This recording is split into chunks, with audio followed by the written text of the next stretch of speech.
Oh, I get to see her wake up animation. I don't think I've ever seen that yet.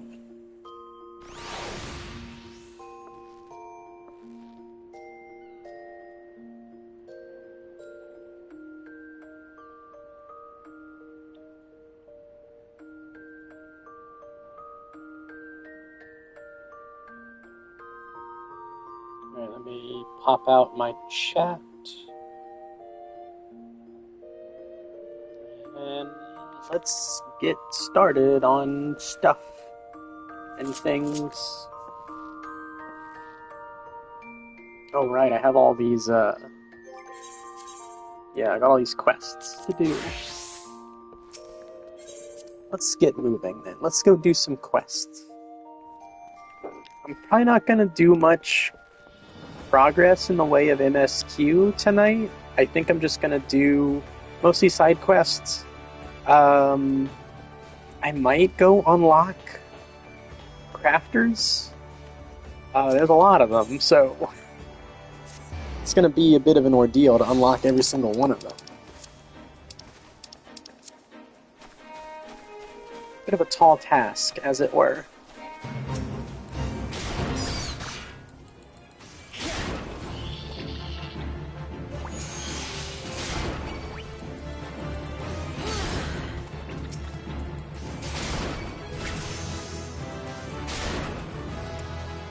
I should go do this fate, just to get it out of the way. Oh, I do feel kind of bad hurting these lambs, though. But, you know, I'm gonna just treat it like I'm...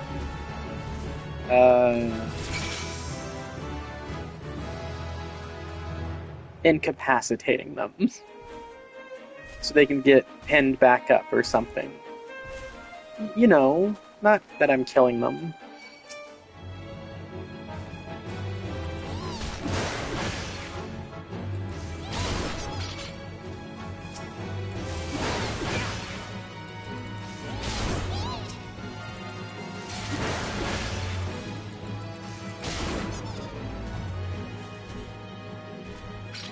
Wow, this is not going fast.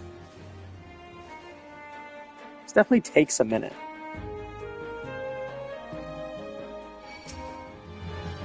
Because they move very, very slowly.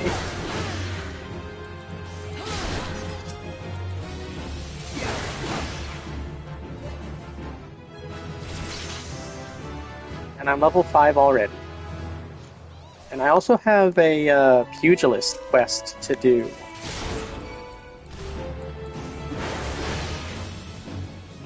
So I should probably go do that also. But I just want to get this fate out of the way.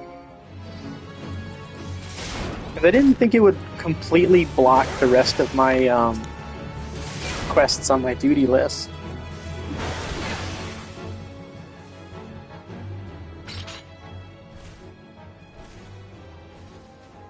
Oh, hello. When did you get over there?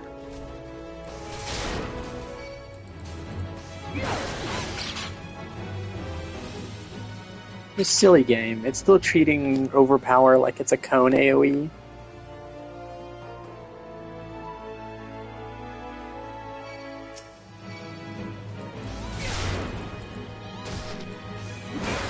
It is always kind of funny to me to see like older parts of the game that haven't been properly updated, because they just never will be, I'm sure, at this rate.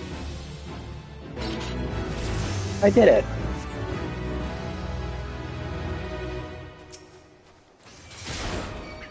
Oh, and I have Berserk already.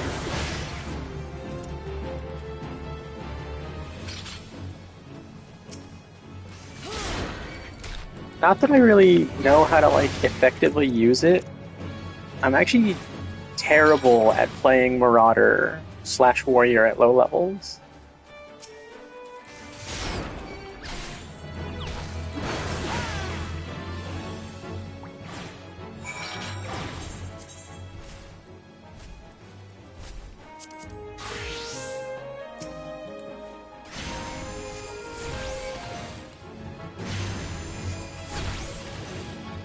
You know, I'm gonna just leave all these abilities here that I can't use. Because I'm not gonna be Arcanist forever. At some point, I might actually need to organize these. Oh dear. Yeah, this is messy.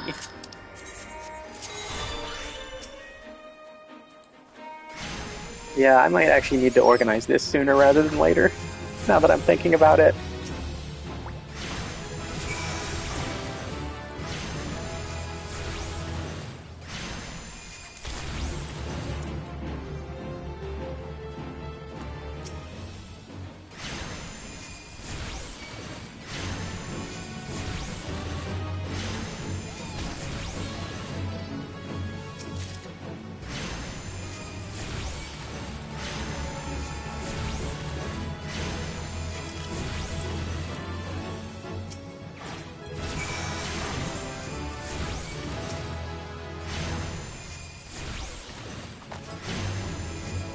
I don't know why Physic is still in the game.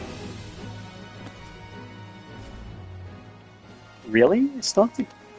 Dang, how many do I have to take out? 3. Did I not kill that many? Okay. That was weird.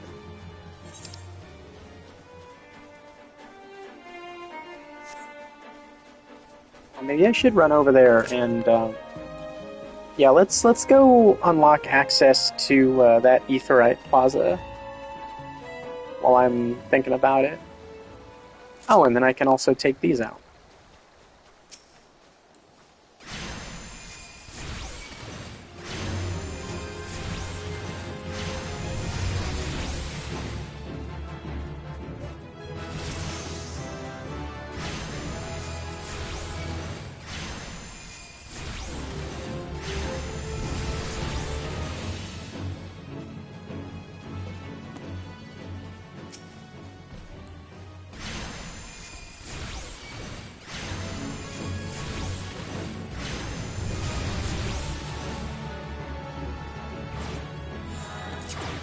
Slide casting is a lot of fun to do.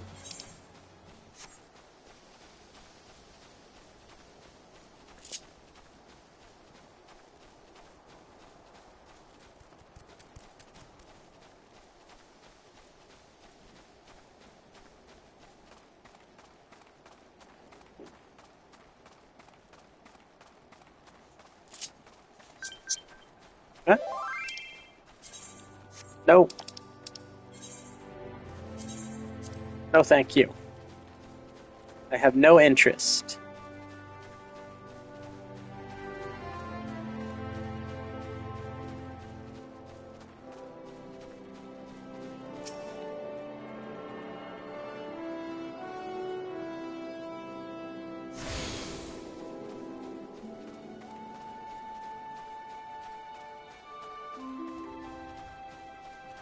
I'm surprised that didn't happen sooner. Getting the random FC invite.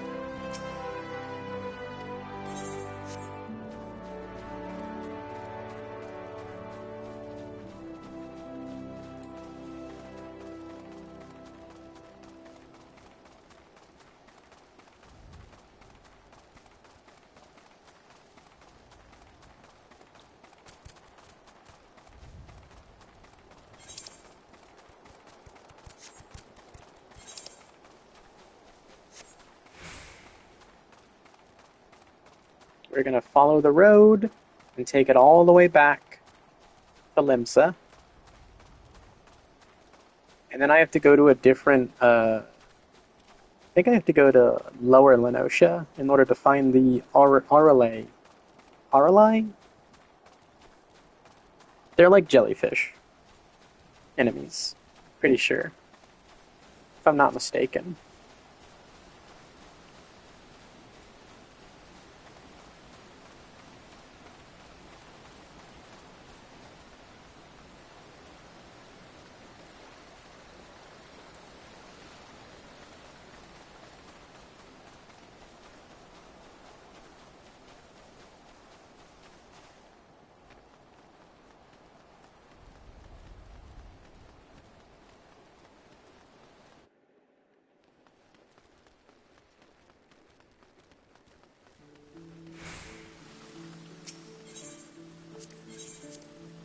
I used to have to do this all the time in order to avoid how crowded the Limsa Aetheryte Plaza was. I don't technically need to do it anymore because my load times have improved exponentially. But I still do it just out of habit. Mostly because there's like way too many people. Way too many people at the Limsa Aetheryte Plaza. And it's sensory overload for me.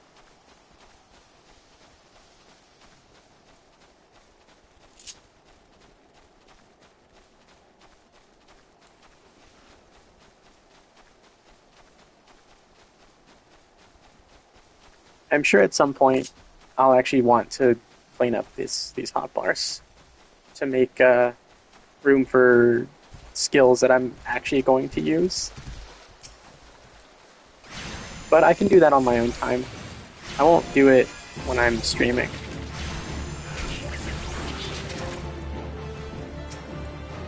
I didn't even see that ladybug there.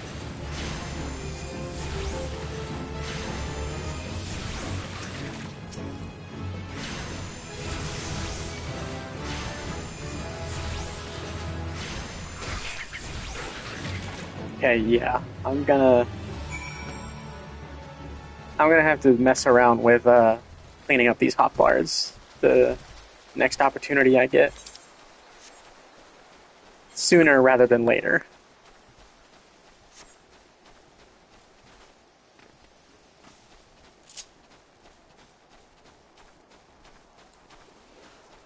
It'll be especially important when I go into, like, do a dungeon. So, I think after, oh my. I think after I finish streaming for the night, I'll, clean up all my hotbars. I don't know how long I'm gonna go, though. Maybe just an hour, maybe a little more. Unsure, really.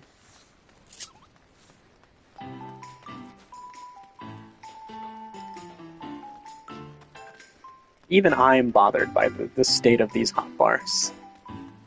I just don't want to waste time messing about with them while I'm on camera. But if I know me, I'm probably going to do it anyway.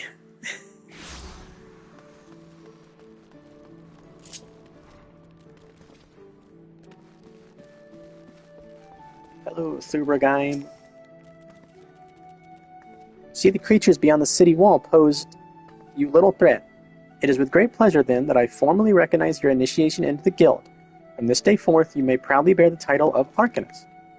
I suggest you continue your forays into the wilderness and keep the pages of your grimoire turning. There is no finer teacher than the harsh mistress of experience. And when you feel you can command Carbuncle as easily as you might move your own limbs, return to me for further instruction. I will be waiting. The next Arcanist quest will be available from Thubragaim upon reaching level 5. Which I am level 5. Oh, okay. Give me a moment. I'm going to mess around with my hotbars, since I could not possibly wait to fix them.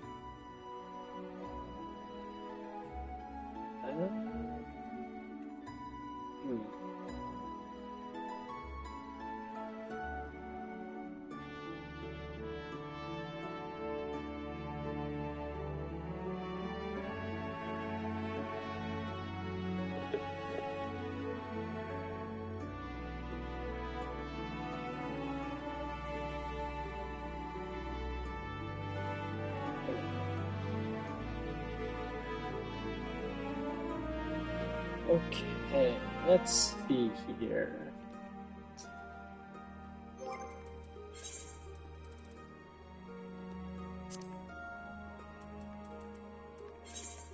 Energy drain.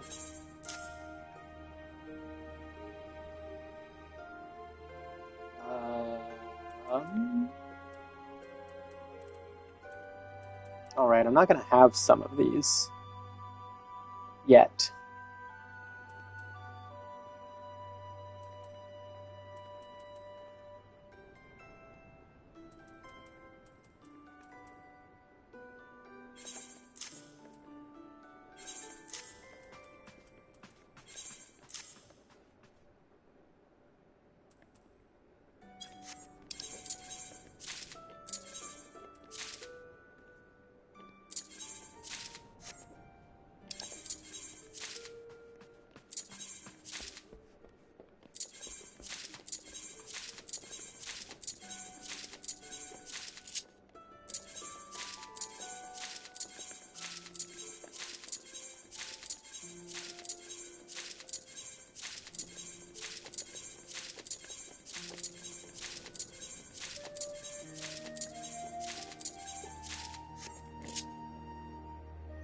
A lot of these I will not have for quite some time.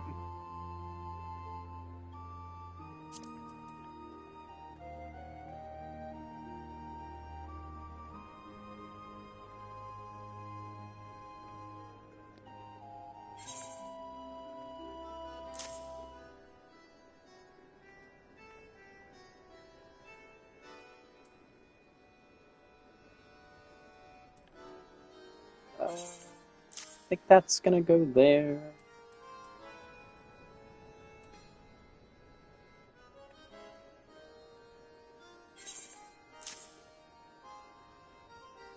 Wait. No. No, that goes there.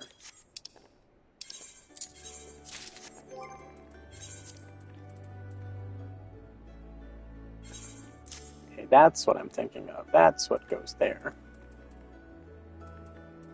And that's all I've got for that one.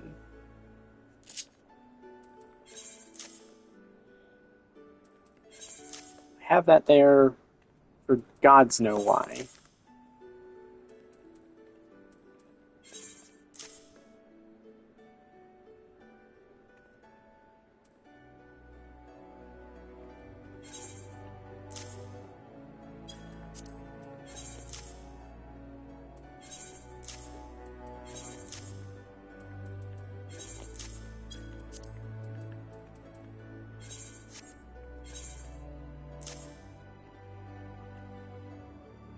And these are old, so I'll need to update these at some point if they're not accurate to what I have.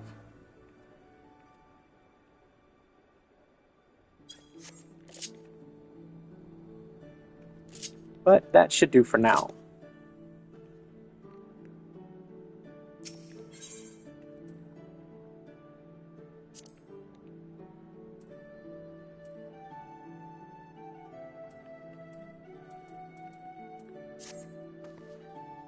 Ah, Matoka, isn't it? Are you eating well? An empty stomach distracts the mind and leads to hurried judgment.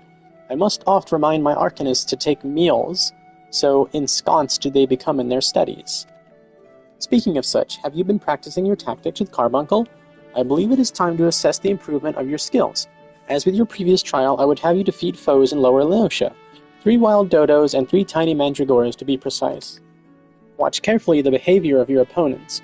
Formulate an effective strategy and utilize your arcane entity to its fullest potential. I expect you back in time for dinner. Are you my mom?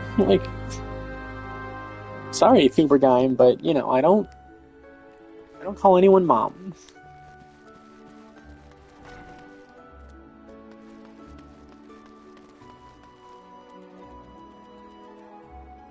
Well, let's go turn in the Marauders Guild quest also while I'm thinking about it.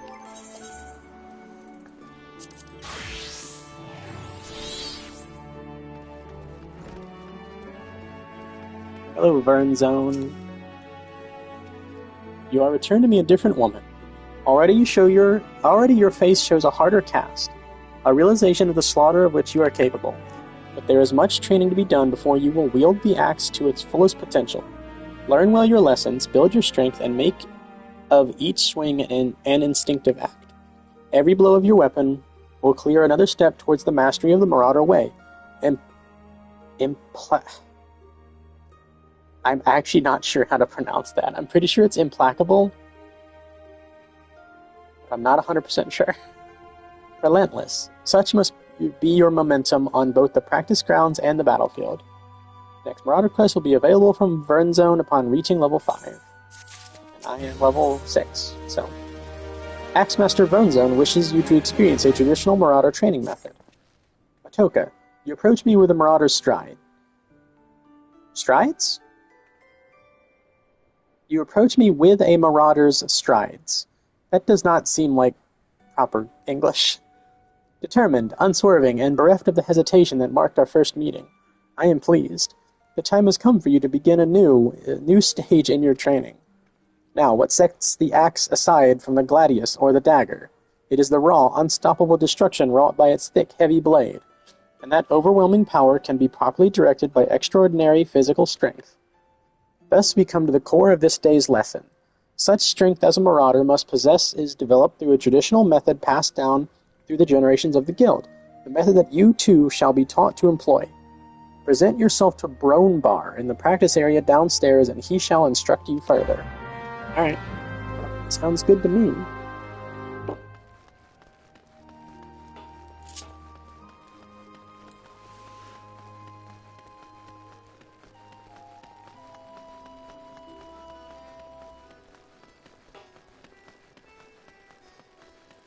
Hello, Bronebar.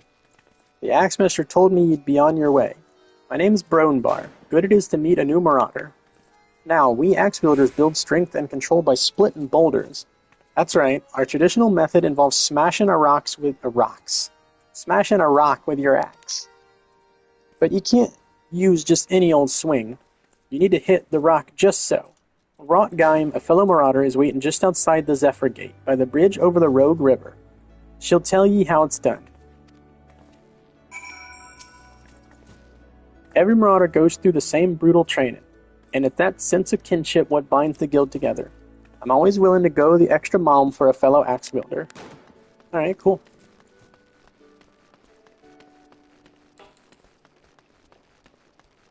Actually, I don't need to sprint. It's not that far. Plus I'm going out into the field again. Where am I headed? Middle? Middle image.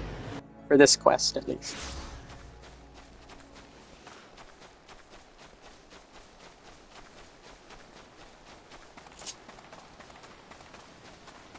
And then while I'm out here, I've got some hunting log enemies to take down. Hello, Rotgeim. Greetings, lass. Ready to split some stone, are ye? I have 3 nice hard rocks for you to build up a sweat on. Don't try nothing fancy now. Just hit them with a good, solid, heavy swing. Okay, you don't say anything different at all. That's unfortunate.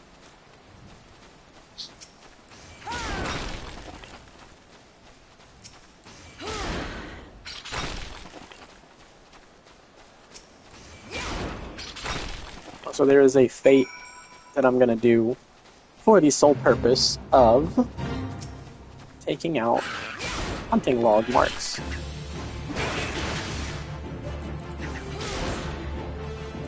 Oh, I'm surprised you're alive.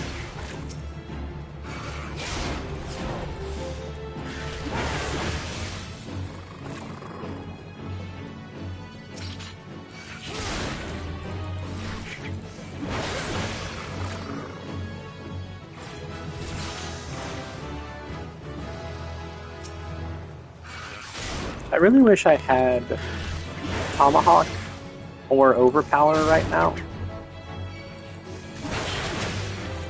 Because that would make this go a little faster. I mean, granted, I'm not a DPS class, so it's just going to go slower just on principle. But, you know, it would have been nice to be able to AoE these down.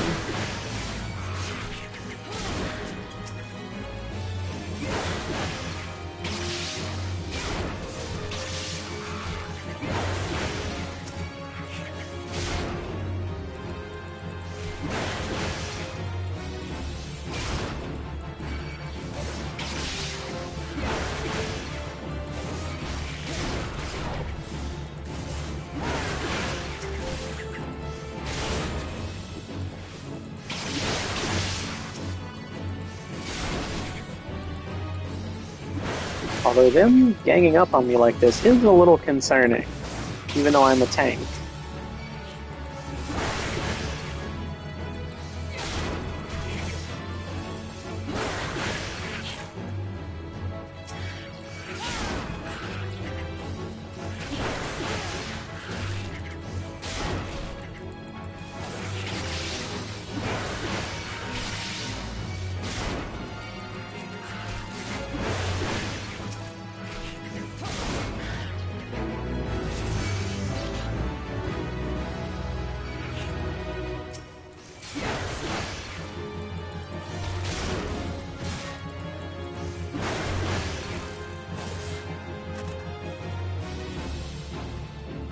I'll never understand why they seem to still aggro you even when the fate has ended.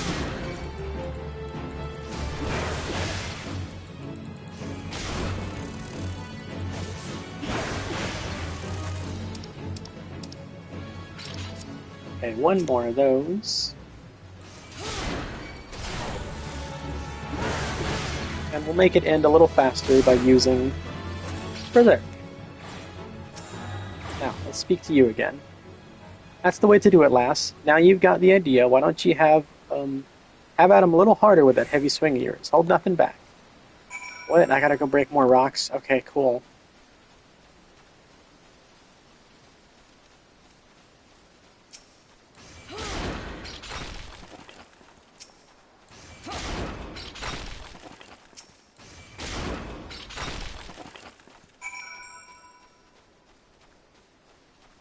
Am I gonna have to break a third set of rocks? Aye, I can see you're unnatural. My head's still ringing with the sound of cracking boulders. Take yourself back to Axe Master Vernzone and let him know you're ready for something harder. It's not even the end of the quest. Okay.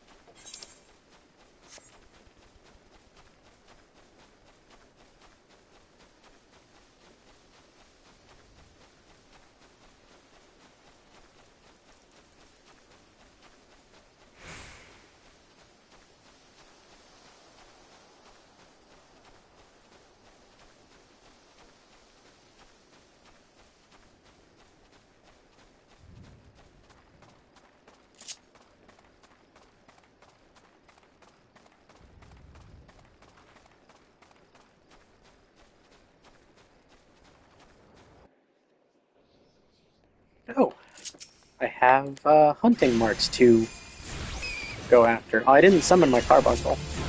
I honestly forget to do that all the time.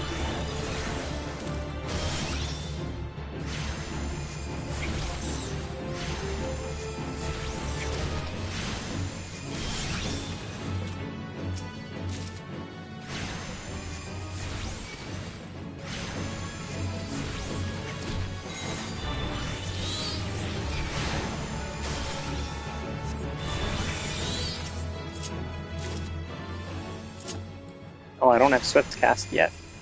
Well, can't do that.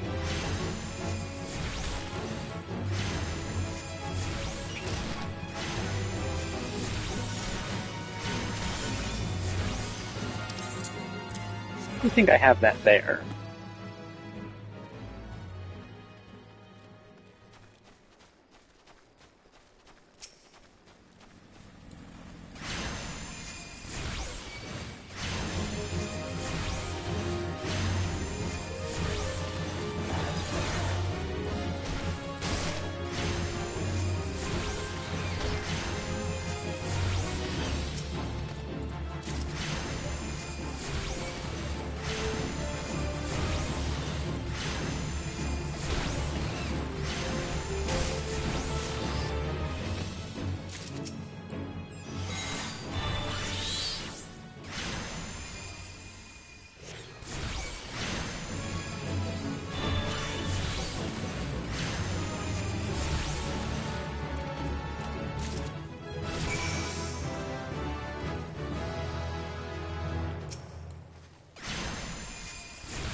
I don't gotta take out any more of the Galagos. Galagas? But I do need to take out probably like 2 more of the Wind Sprites.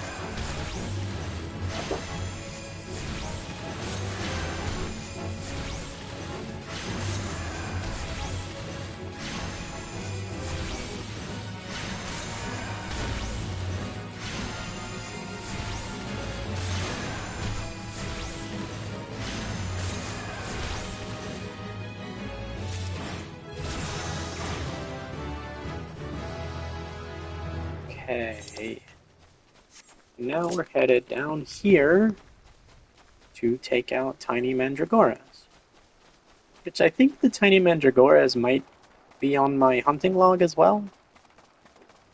Let's see. Nope, never mind. Completely wrong about that. That's okay.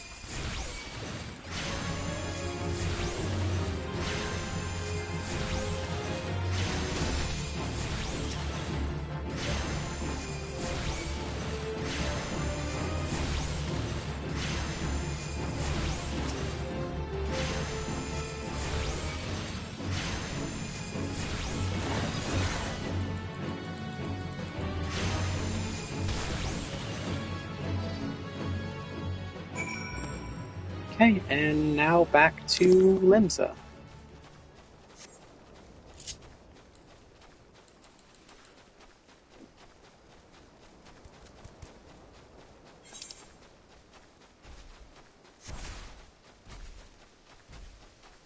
Then I might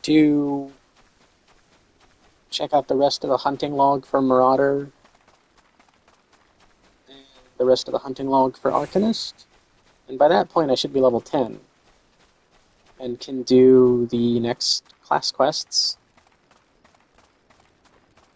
And there's also quests to do around Limsa.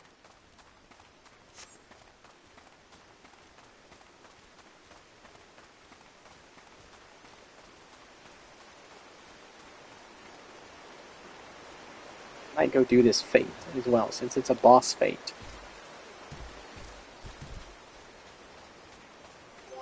Alright. I got other gear I can equip. I always forget about that. Oh my, there's an A rank there. That's a little intimidating. But it shouldn't bother me if I don't get close to it.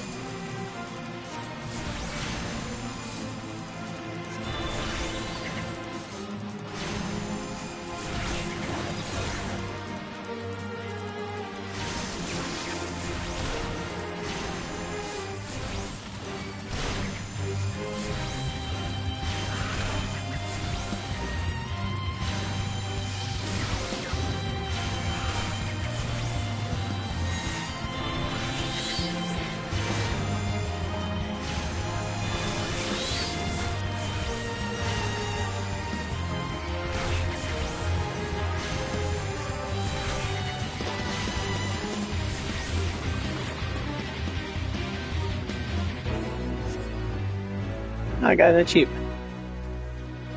For how many fates is that? Probably like 50.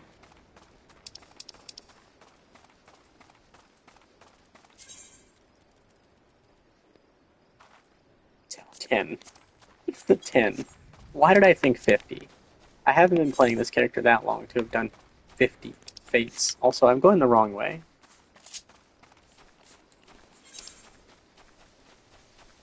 I don't normally get that lost, so I'm surprised that I did. I think it's just because I got sidetracked by the fate, and then I just kept running in the direction that I was initially going.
to the Arcanist's Guild.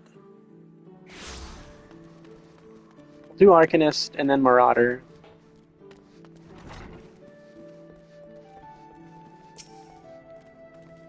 Welcome back, Matoka. It appears your coordination with Carbuncle is progressing at a satisfactory pace. Shall we test your growing acumen with a more practical examination? Our work at Milvan's Gate requires us to inspect and record the contents of incoming cargo.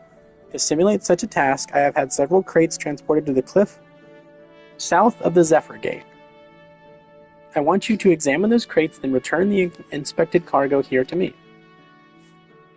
You would be surprised at the depths to which some merchants will sink to deter our customs agents from performing thorough investigations.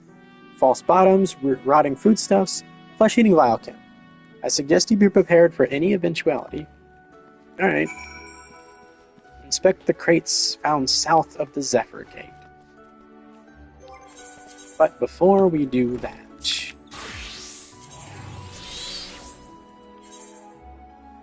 No, I don't think so. That looks awful as well.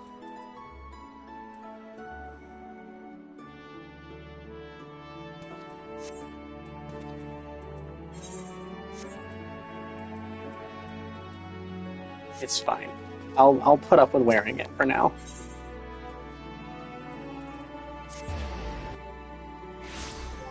Actually,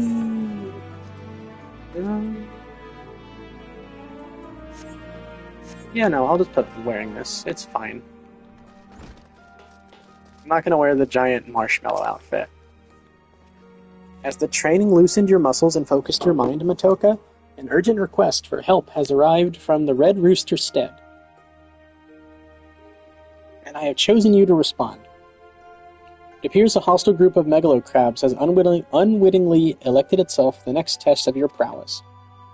As this is your first outing on official marauder duty, you shall be accompanied by a veteran conjurer by the name of Sulkvib. She awaits you on the floor below. May devastation follow in your wake. Alright. Well, let's go talk to her now.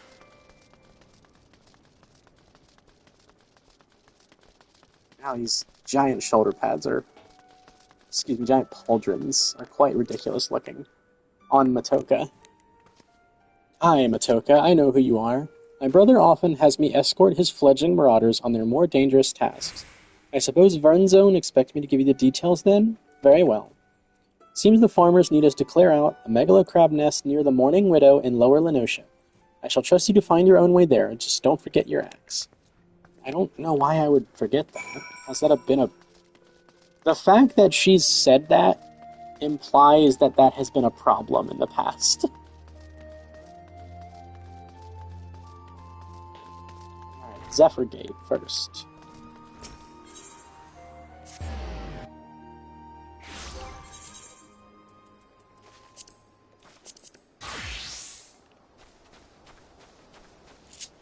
Let's make sure I summon Carbuncle, a thing that I constantly forget to do.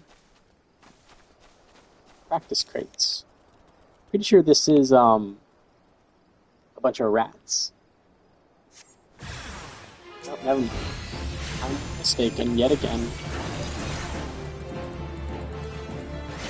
I thought it was rats.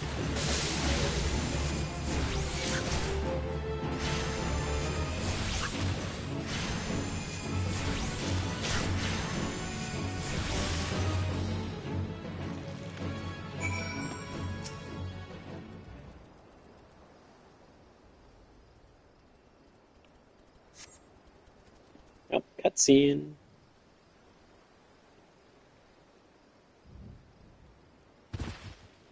Huh? Who are you? And how did you fall down while holding a book? Or maybe that's precisely why you fell down, or how you fell down. Rather. Are you gonna get up? I am not a threat. Pray ignore my presence for the present, and allow me a moment to cogitate.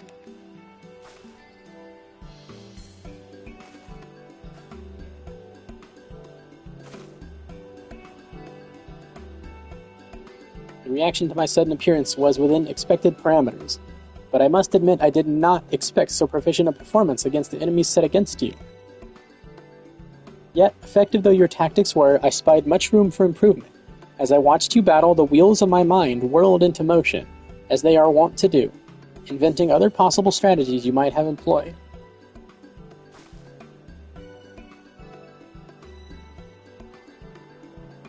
Let's see.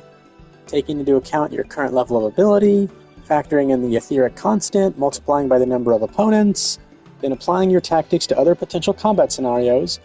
Oh dear. My calculations indicate failure upon encountering threat level 9785. Oh, hi, Rias. Thanks for lurking, I appreciate it. Well, we'll have to see what we can do about that. She is very cute.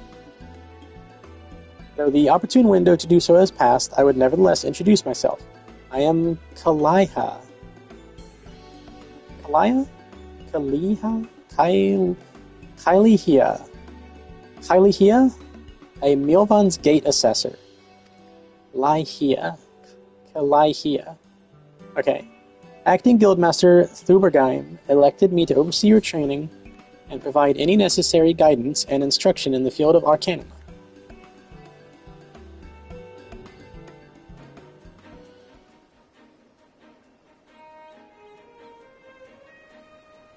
From what I have observed thus far, you have an admirable grasp of the fundamentals. I do, however, wish to confirm one small detail. Regarding your choice of arcane geometries, what factor most influences your actions during battle? I simply do what feels right.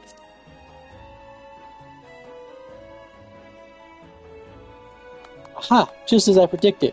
And now I have the final element needed to perform another calculation. The probability of you becoming an Arcanist of note is 90%, give or take 0.5%. Yes, the certainty is quite high. After all, I only know of one other practitioner who responded to my question in the same manner. It was the man who bestowed upon me this grimoire, the Guildmaster himself. While our inscrutable leader is, as I'm sure you've heard, on an indefinite leave of absence, he did leave us with his most notorious saying to date. Strategy is a tool used to manipulate one's situation into the desired reality. No matter how gifted you and I might be, however, the instantaneous manipulation of reality that might cause us to suddenly become mighty Arcanists is beyond our present abilities. Discipline and experience is the finest strategy in this case. I suggest you continue to focus on refining your aptitude with Carbuncle. Mastery with an arcane entity will greatly improve your success as a wielder of Arcanima. Here ends your lesson for today. Pray return to the Waking Sands. I mean directly to the guild. I believe Mistress Thubergeim is awaiting some inspected cargo. And one of myself? I'm off to the fields, of course. The tactics I reasoned out earlier must be attempted in real-life scenarios. Theory is all well and good, but there is no substitute for actual combat. We will meet again soon. And off she goes. My character looks absolutely dumbfounded.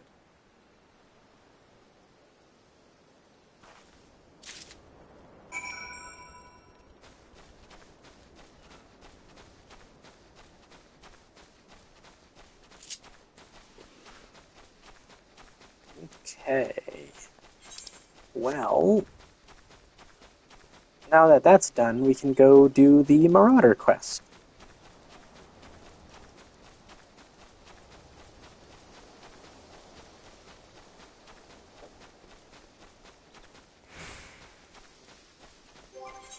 I am much better at swinging my axe around than I am swinging a book around.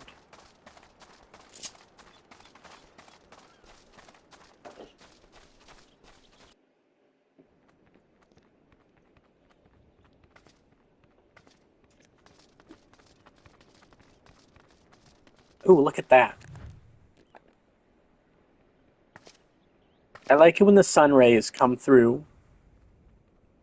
It's very pretty. It's always been one of my favorite things to see sun rays like that.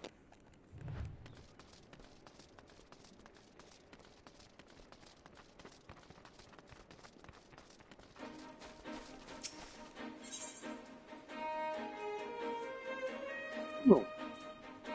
Fire and brimstone. I think I'll take those when I finish this quest. Brimstone has blocked Brunroot out of blind iron mines. Well, this time we dug ourselves into a hole well and truly. Struck brimstone while shoveling through the mines, and now the rocks are rife with the reek of rotten eggs. The gas grew to be too much to bear.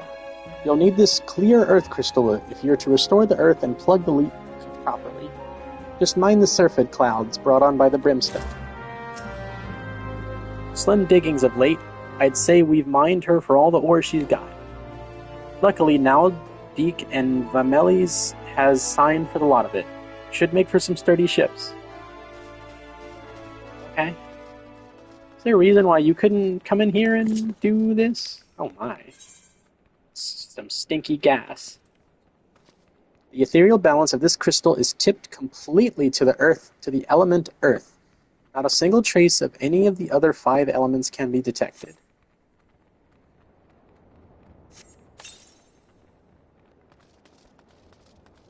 Some stinky looking gas.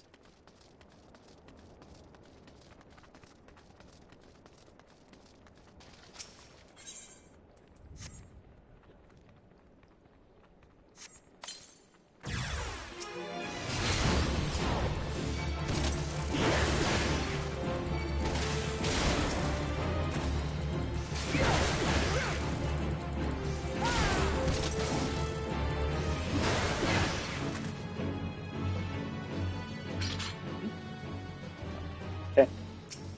I thought maybe there was going to be more.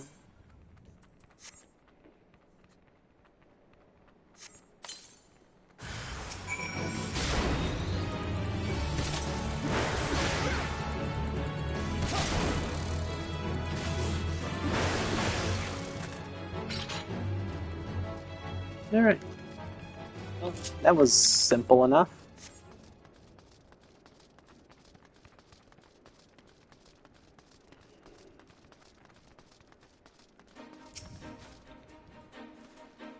Now that's a breath of fresh air. For many of the miners, a bit of brimstone is nothing to write home about, but I'm the one who has to write the letters when the gluttons choke to death down there. The prices metals command in the wake of the calamity will make us either rich or dead. We don't want that.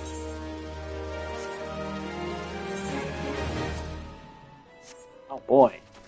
These ugly colors. I suppose while I'm here I will also take out these dodos.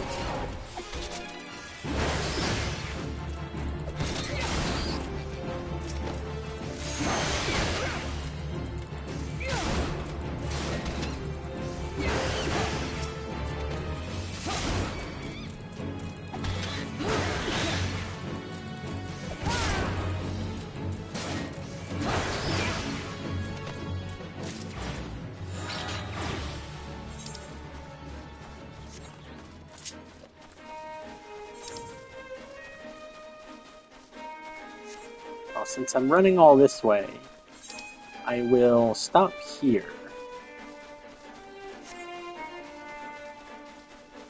Oh, okay, so Marauder was the one who had to deal with the tiny mandragoras on the hunting log. That makes sense. That's probably why I thought of them.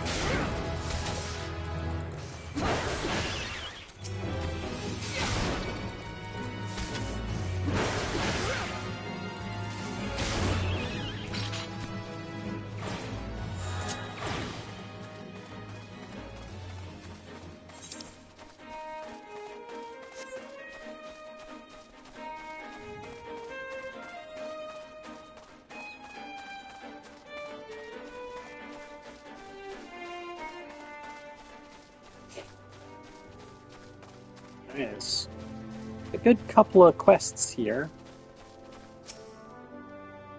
Well met, traveler. Oh, I've done this many times. Actcone. Actcone has information that may interest wealthy adventurers. Mind looking into something for me, adventurer? It may even be of interest to you, in fact. I'm told that plots within the mists are to be auctioned off. You, me, hells, even a 12-damned wandering minstrel could purchase their own piece of Lenosha. And upon that plot of land you'd be free to build a house for you and yours. You You can't tell me that the thought isn't at least slightly appealing, can you? 'Tis a bit surprising that the thalassocracy had the time and resources to prepare such an area, what with the kobolds and the primals causing all manner of trouble. But who am I to judge the priorities of politicians, much less pirates, eh? Besides, I'd like nothing more than to own my own home. I have yet to verify the truth of the tale just yet, though. If you've no objections to taking a detour from your adventures, why not head towards the gate to Mist and see if there's a Maelstrom representative who can confirm or deny these land auctions? Have you heard the tale behind the name of this quaint little place? It all started with the birth of a rooster, feathers as red as wine. Would that the story ended there. See, the farmers laid wagers on this bird being stronger than the others, but the contest grew ugly. Blades were drawn, and both roosters and onlookers were splattered with scarlet shades of blood. Not so quaint now, eh? That is kind of dark, yeah.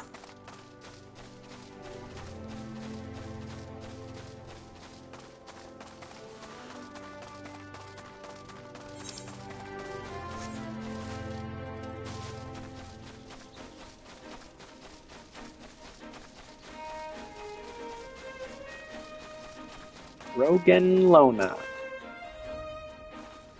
What is it, adventurer? Ah, yes, the auctions. By order of the Admiral herself, Mist and all plots within are to be sold exclusively to adventurers, so as to encourage their immigration to Limsa Lominsa. Why only adventurers, you ask? Practical necessity, really.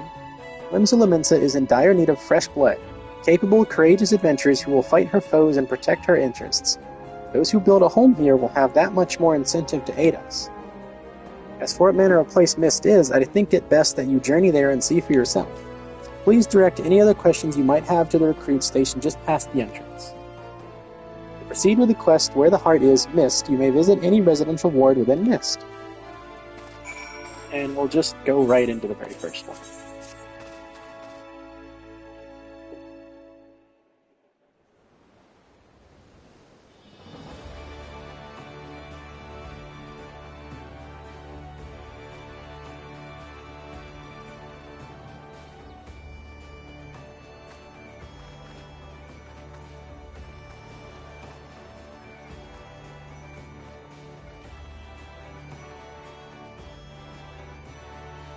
This is my least favorite of the housing areas because it is way too bright here.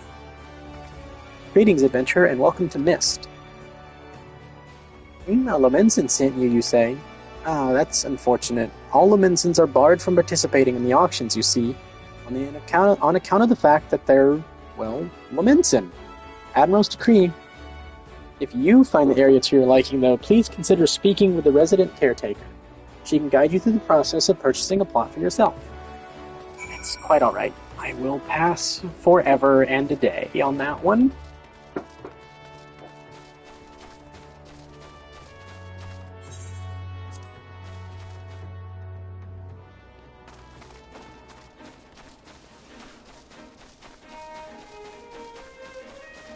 Besides, I used to live in Mist with someone on a different character. Never gonna do that again.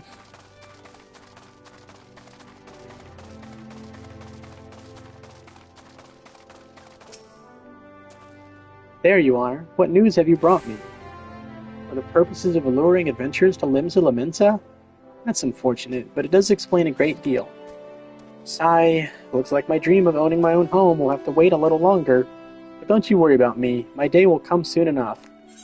So what, are you just homeless? I guess? The residential district Ethernet for Mist can be accessed through the Lomenson Etherite. Great. I will never go back, ideally. Mogram.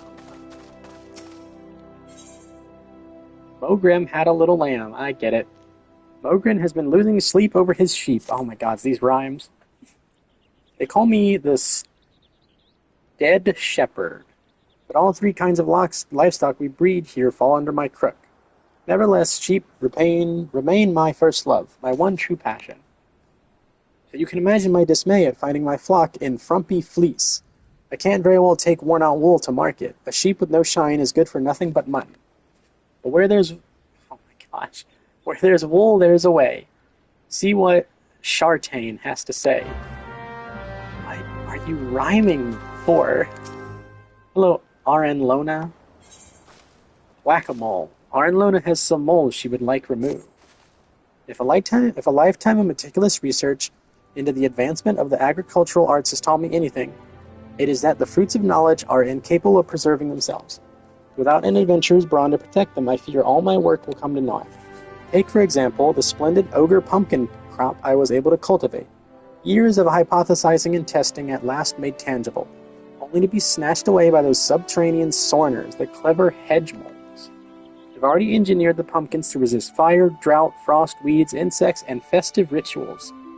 What? What's that last one? I just need someone to kill the moles. The Admiral herself has seen it fit to dub our stead an exemplary model of her settlement initiative. As a stead botanist, I attribute our success to unyielding innovation, our willingness to attempt any and all agricultural techniques at least once, no matter how counterintuitive or potentially embarrassing. I kind of want to know what she's referring to.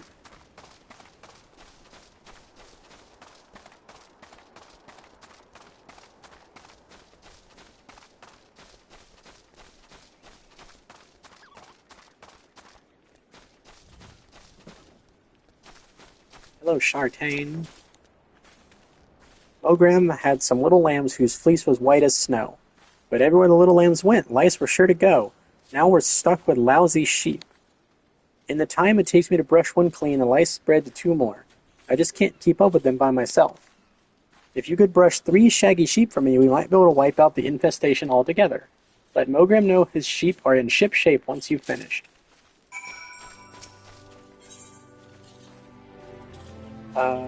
What? Lice comb. A fine-toothed metal comb used to remove blood-sucking lice from sheep. This sounds unpleasant.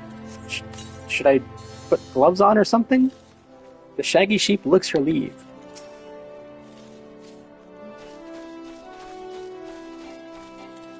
Oops.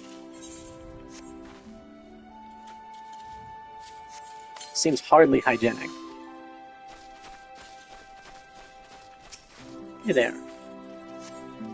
Don't worry, little guy, I'll help you out.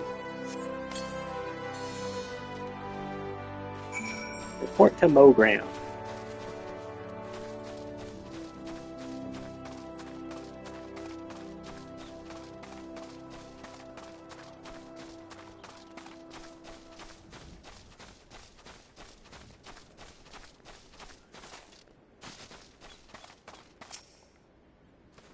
For an adventurer, you certainly know how to wield a lice comb. I'm not sure how I know how to do that, actually. As I'm sure you have found, sheep are delicate souls that require delicate care. Truly wonderful wool requires time, love, and tenderness. You must caress their coats ever so gently. Listen to their soft bleating in your ear. Feel the warmth of their breath on your neck. Are you in love with your sheep? Much ado about dodos. Mogram doesn't know what to do about his dodos. They may call it Red Rooster Stead, but make no mistake, dodos are the birds that keep the stead steady. Those sweet and tender eggs, that succulent meat, so long as you remove a dodoling's poison glands, you're in for some scrumptious and healthy poultry. They're so delicious, I have to remind myself some birds just aren't meant to be caged, or perhaps I don't. Talk to the Japayan and see if we can't return those exquisite creatures to their pen.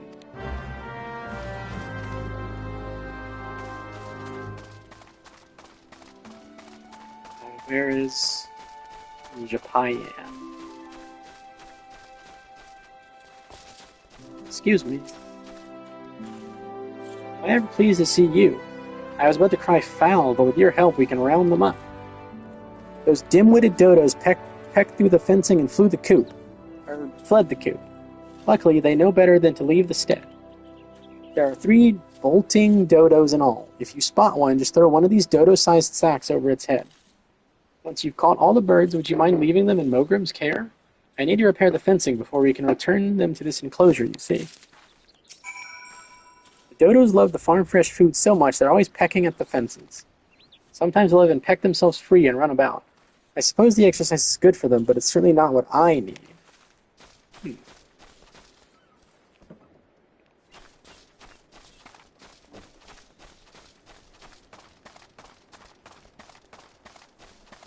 Hello? Are there any dodos about? Is there a dodo hiding here? Aha. Bolting dodo. Empty dodo-sized sack. Whatever would you put in an empty dodo-sized sack? I don't know, maybe a dodo?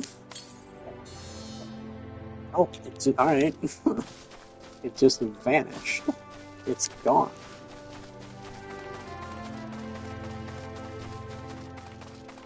Hello, looking for a dodo. Are there any dodos around? Wait. Oh, there's one. Sneaky. Full dodo-sized sack. Whatever could be thrashing about in this dodo-sized sack?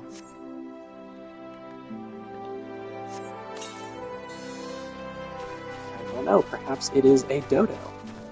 But that would be ridiculous. I don't know what gave you that idea.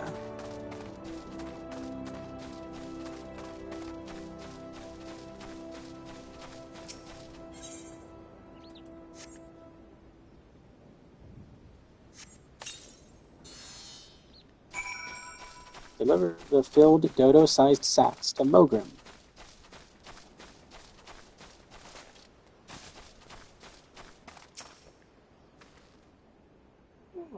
I've heard everything. Hand me the dodos. Here you go. Oh, my precious darlings. Without their poison breath, they're defenseless out in the wild. Daddy Dodo gets so worried. And now my dodos have a mommy. You'll stay around... No. No, I will not. You fucking weirdo.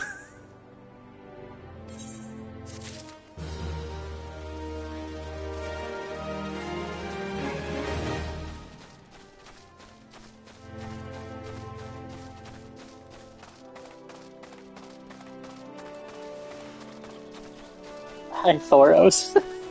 You've come in at a very interesting time.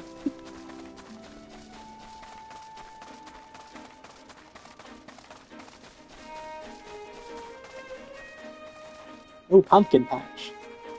Wait, hold on, we gotta very carefully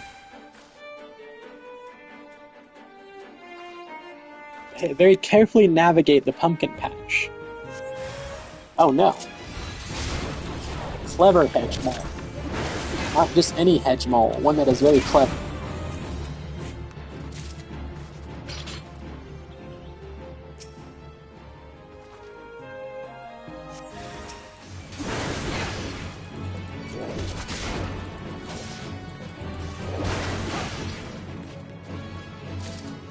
It's some good content.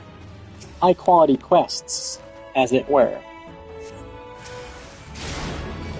This is the kind of content that I subscribe to this game for.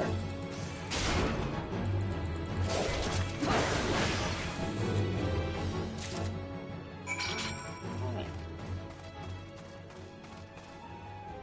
Well, to think that a watering can emote has been here, but they haven't given it to the players until now.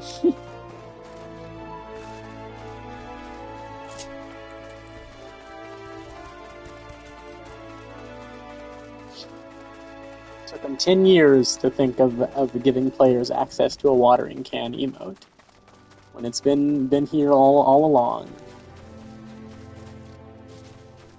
Hello, Aaron Lona. Yeah, that's true. Well, that was so easy, it makes me wonder why I've spent my life formulating complex solutions to problems rather than merely going around killing things. Well, I mean, not everyone can be a murder hobo, so it's pretty normal to think like you, and very abnormal to think like we do. Nevertheless, I'm afraid it's too late to alter my methods now. I'll continue to focus on the complex solutions and have you stick around to kill things. I can do that. Just give me money and I'll kill stuff for you. What hubris, what arrogance to believe that I, one woman alone, could overcome the unfathomably vast and profound mysteries of nature. But with you here, I'm sure we can do it. Beetlejuice. Don't say that 3 times. Aaron Lona is in a bit of a tight spot. Care to partake in the inexorable march of science? The concoction I'm currently formulating could change horticulture as we know it. Imagine, a fluid one could strew over crops to ward off pests. You mean pesticides? All I need are some ladybugs and someone to squash them. Ladybugs simply cannot resist aphids. Find some Alphic lavender, dab it with a bit of aphid nectar, and they'll come swarming to the slaughter. I read that one already. Your dialogue has not changed.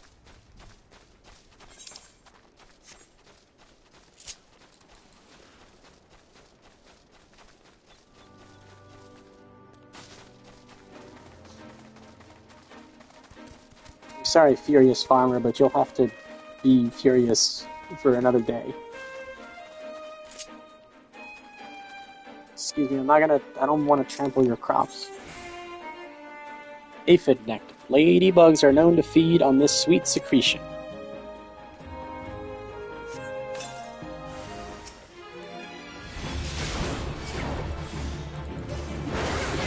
Don't mind me trampling all over your lavender while I'm killing the giant ladybug. Oh, there's more.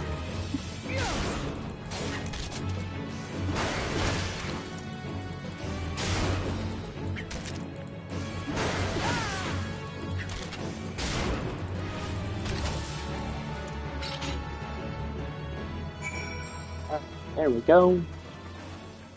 Takes care of that.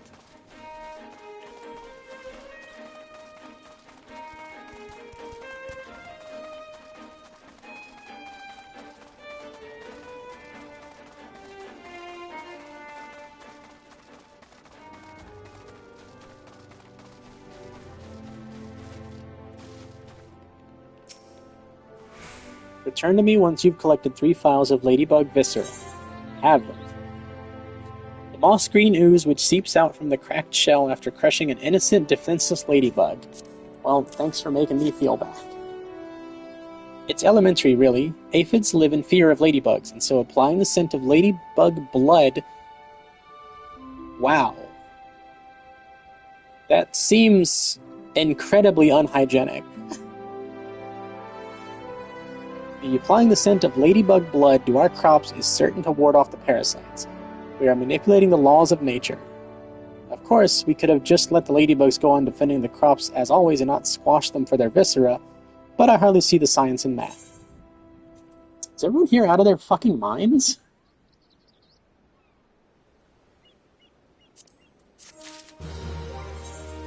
I feel like everyone here is mildly insane. Oh, good, I got the big oven mitts. Great.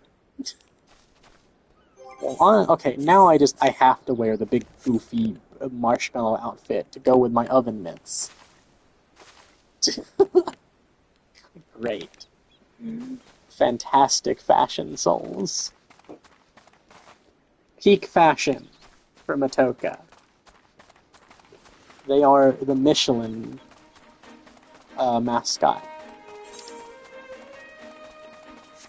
Not the Michelin Man. Because Matoka is not a man. So therefore, the gender-neutral Michelin mascot.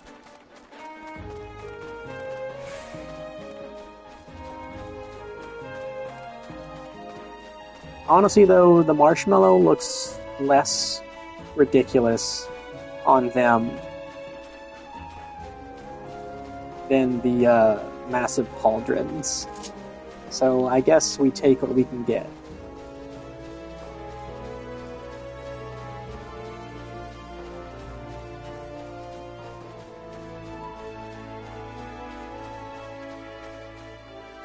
Megalo crab, yes.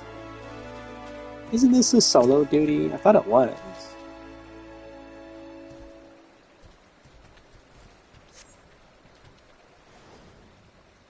Oh, maybe it is after this cutscene. Looks as if nobody's home.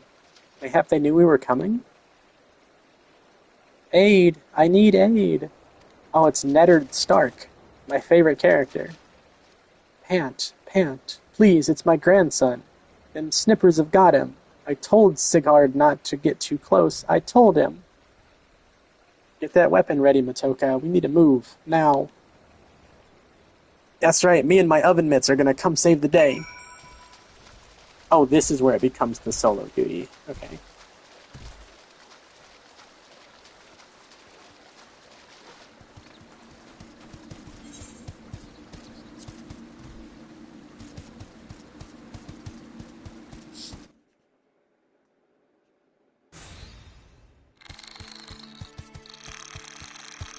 Kid's lucky he's not dead already. Ah, bugger and shite, get away from me, you bloody great bastard. I don't say that like that kind of accent.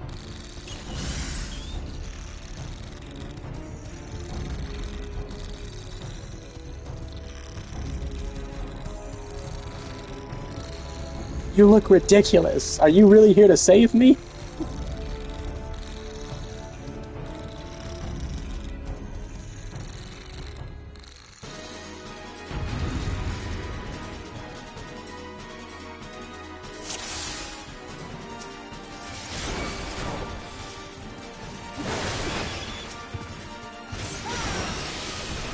Oh, soothe your wounds, Matoka. Soulctive the enlightened. Do not stray too far from my side. Don't tell me what to do.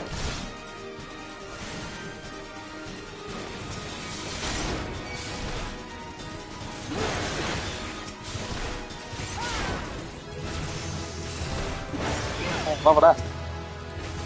Oh, I got my AoE finally. Nice. And I got my tank stance.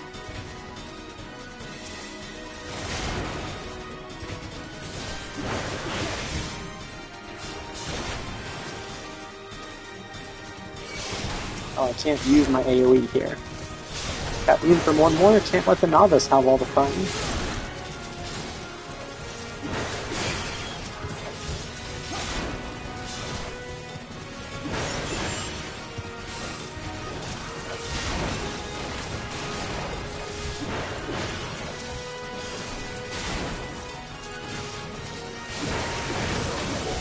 These bastards are harder than the damn boulders. I mean, crabs do have pretty tough carapaces.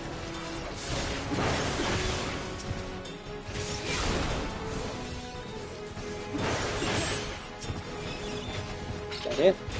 All done? Duty complete.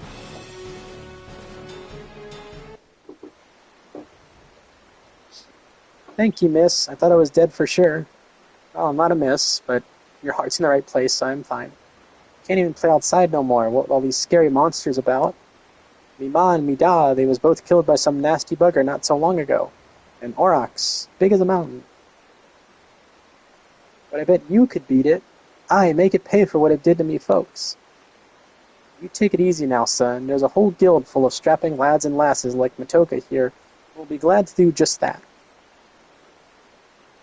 All you need to do is head home with your grandpa. You let us worry about that big nasty bugger.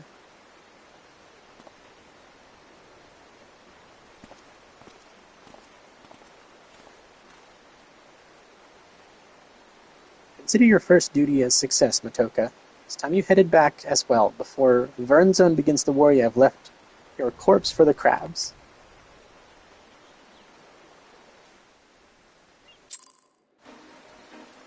Alright. Oh well. That fate's back again, but I'll save it for another time.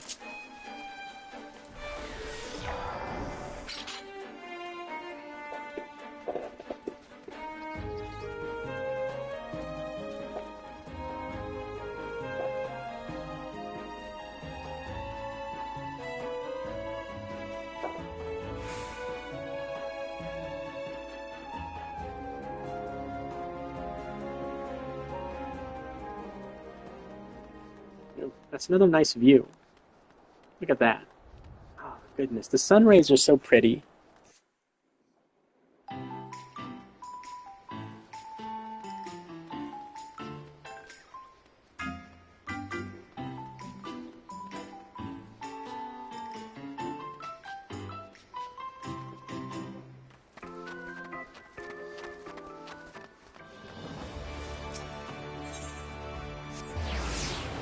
To the Marauders Guild. Turn this quest in. Pick up the next one. So, you have shattered the shells of the megalo crabs and saved the life of a child into the bargain. Thus does our violent craft prove its merit. Well done, Matoka. Though no longer a threat to the farmers, you should know that it is unusual for such crabs to be found so near the stead. By all accounts, the creatures were ousted from their usual feeding grounds by a more fierce beast. The beast of which I speak is a known terror in the lands of Lanosha, ever seeking to expand its territory. And that boy's parents were but two of the many victims to fall to its rampages. It is a threat that must be dealt with ere long. Do thoughts of vengeance flit your mind, Matoka? Nurture those urges, but do not yet act upon them. This monstrosity is far beyond your present skills. If you would answer the lad's cry for revenge, then you must grow stronger. Become the raging behemoth this challenge demands. Okay. Guess I'll take this.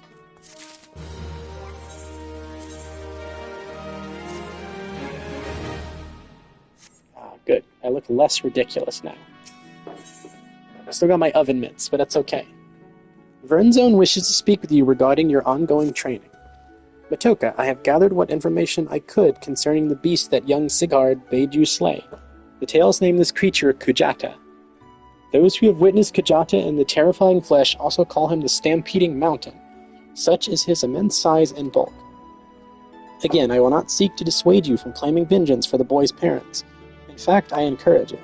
But to topple this lumbering colossus, you must first become his equal in strength and ferocity. As a single step towards that distant goal, I send you to Blind Iron Mines. We have had word that folk are falling prey to the claws of the local Galagos. It is your task to protect the weak from those unruly creatures. Learn to channel the rage inside you and let your axe blades sing in righteous slaughter.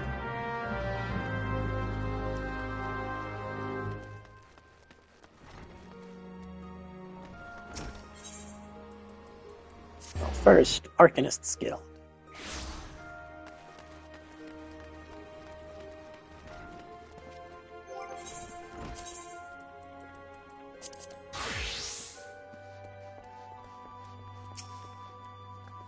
Ah, Matoka, have you returned with the cargo? A wooden cargo crate used by Milvan's Gate to train new assessors. Yes, everything seems to be in order, relatively clear of blood and other gore. That can be something of a problem in our profession, you understand. I also had word from Kilahia. Why do I have such a hard time saying her name? Kilahia, regarding your performance. She seemed eager to continue your training. An old lass, I'll admit, but the guild can boast no finer mind for tactics. You would do well to heed the instruction she offers, particularly that which touches on the diligent approach to our art. Did you perhaps notice the battered tone Kilahia carries? That initiate's grimoire has served her from the day she entered the guild. She has her reasons, but it's admittedly strange to see it kept all the way to her present position as Foreseer. I fear such an intense focus on Arcanima has led her to overlook other important aspects of life. As our master strategist guides your Arcanist training, I hope that you might return the favor and help to broaden her own perspective somewhat. But enough of such matters for the moment. You've done well this day, Matoka. Continue your practice with Carbuncle as Kilahia has bid. I will be here when the time comes for your next lesson. Bone Ring.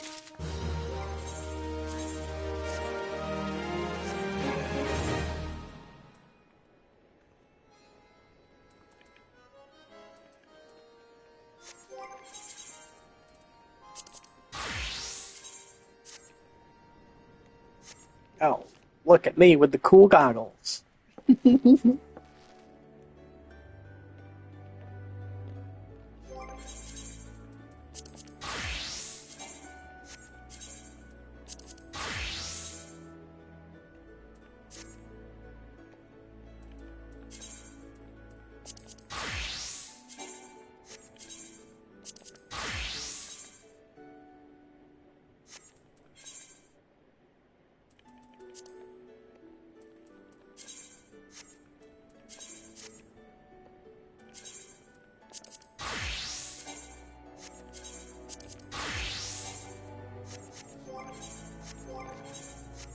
Alright, let's sort all this out and get rid of anything that's useless to me at present.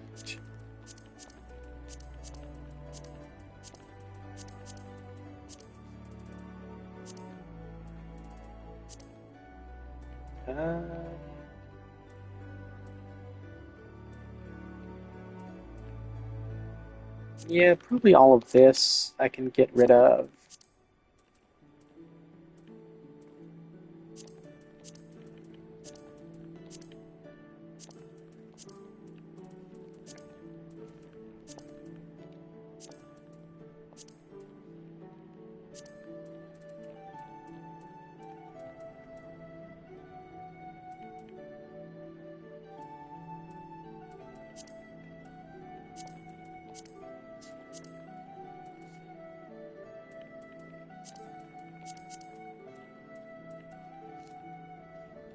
I don't need any of these earrings.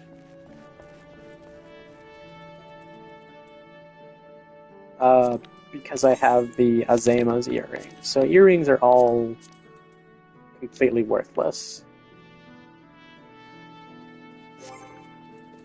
Wait, hang on.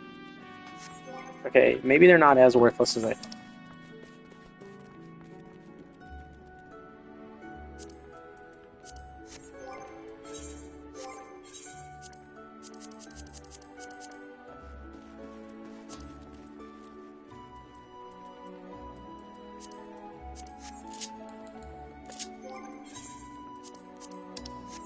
Okay. So I think since I'm here, I'm going to unlock all of the... I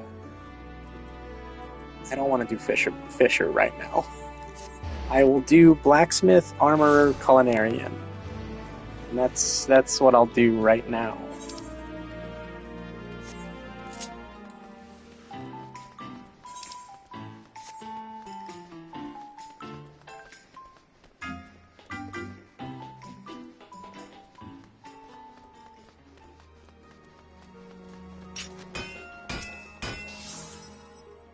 Rats in the Wharf. Nanza has a simple yet profitable task for an interested adventurer. Are you in need of some trifling tasks to pass the time? Then I have just the job for you. Bateron is offering a reward to any adventurer who slays at least 5 wharf rats. There's no shortage of the pests lurking outside the Tempest Gate, so you should hurry and take advantage of this opportunity. Okay, well, what about... Oh, here we go. Unless you're blind and deaf, I presume you've wandered into our forge of your own accord. Drawn by the siren song of our Smitty's hammers, no doubt. In these here hallowed halls, Limsa's finest pound metal into all manner of tools and weapons. When I say Limsa's, I mean the whole bloody realms. Make no mistake, you need more than a big arm to join our ranks. But if you got iron in your veins and the builder's blessing, speak up. Well, you're not short on confidence, but do you truly know what you're getting yourself into here, lass? Ours is a trade born of blood and brine. For as long as pirates have sailed the Rotano, Smitties have forged their weapons and fitted out their ships from keel to cannon. Of course, till sea swallows all ain't just an idle saying. Brine will eat through even the stoutest iron given time, and our forebears long struggled to forge more rust-resistant alloys. Lucky for us, the Smitties of Eld were a determined bunch, and clever too. So when they learned that the kobolds knew something of advanced metallurgy, the Smitties set out to make it their own. Thanks to the kobolds' wisdom, which they generously gifted us with only the merest hint of pirately prompting, Lemons and Smithin came on leaps and bounds. It wasn't long before the Gridanians and Uldan started eyeing our knowledge like we did the kobolds, though. And so, some 150-odd years ago, 2 particularly forward-thinking men named Theor Naldik and Bryce Vameli had the bright idea of establishing a respectable business. Being fair-minded fellows, they'd sell their wares to anyone who had the coin, pirates and foreigners included. And when folks weren't inclined to pay, they made sure to remind them that we hadn't completely forsaken our pirate ways. Times have changed, though, and we're a wee bit more willing to share our wisdom these days. The company's been running the Blacksmiths and Armorers Guild for years now, welcoming any soul with the necessary talent and will to work. As to whether you got enough of either, well, that's for the Forge Master to decide. Speak to me when you're ready to present yourself to him. So what'll it be? Reckon you got what it takes to train with the best goddamn blacksmiths in the realm? Way of the Blacksmith. Randwolf wishes you to reaffirm your desire to join the Blacksmith's Guild. Ah, that's the spirit. If you'd taken any longer to decide, I'd have told you to bugger off no matter what you said. Can't have half-arsed adventures wasting Forge Master Brethal's precious time, see? He's got a lot of irons in the fire. That's why me and the other lads make a point of keeping idlers, imbeciles, and the otherwise unqualified from getting in his way. Any road, it's time you went and paid your respects to the man. He's the one over yonder making a face like he's carrying the weight of the world on his shoulders. Sound a hammer and bring you in from the street, did it, lass? It's well that you find the din inviting, for the Armorer's Guild is not the place for quiet reverie. If the clangor o' metal striking metal is music to your ears, mayhap you've the spirit of a shipwright. Are you of mind to join our guild? Take it from me, lass, there's no greater joy than working a shapeless lump of iron into a shining breastplate with your own hands. What say you then? Well said, lass. Now we should cover a bit of guild history afore forging ahead with the formalities. The armorer's craft is an offshoot of blacksmithing. Time was when armorers and smithies were one and the same. But as the years trickled by, the techniques for working sheet metal into armor plates became a specialized trade. And the smithies who showed uncommon skill and passion for this trade earned themselves the title of armorer. Now, as you can probably imagine, the skills necessary for making armor are also needed for shipbuilding. But building ships is a bit harder than knocking out simple helms, which led those armorers who were good enough to work on boats to claim the title of shipwright. Of course, it was one thing calling armorers blacksmiths and shipwrights armorers, but it was quite another calling shipwrights blacksmiths, because building a ship and making a hatchet couldn't be more different. It seemed as though a line needed drawing, and seeing as how Limsa Lamensa was built on the strength of her navy, you can imagine why the armorers chose to cut their ties with the smithies and established a guild of their own. As for the smithies, well, the whole notion of an independent armorers guild never did sit well with them, and there's been a fair old rivalry between our two factions ever since. Always trying to outdo each other, we are. Which is why we're ever on the lookout for a new talent to help us keep the smithy bastards in their place. All you need to do is impress the Forge Master, and we can start you on your training. Be warned, Forge Master Hananza's tongue could strip the scales off a fishback at 40 paces. Saying that, you won't find a fairer mistress this side of the Strait of Murlthor. Let me know when you've mustered the courage to speak with her, and I'll see to the rest. Your mind is made up? You ready to throw your lot in with us armorers? Oh, God's that name. Guanaco. Guanaco wishes you to reaffirm your desire to join the Armorers Guild. Then it's time you made yourself known to the Forge Master. That's no empty title, by the way. Hananza's a renowned shipwright and one of the finest crafters in Limsa Lamensa.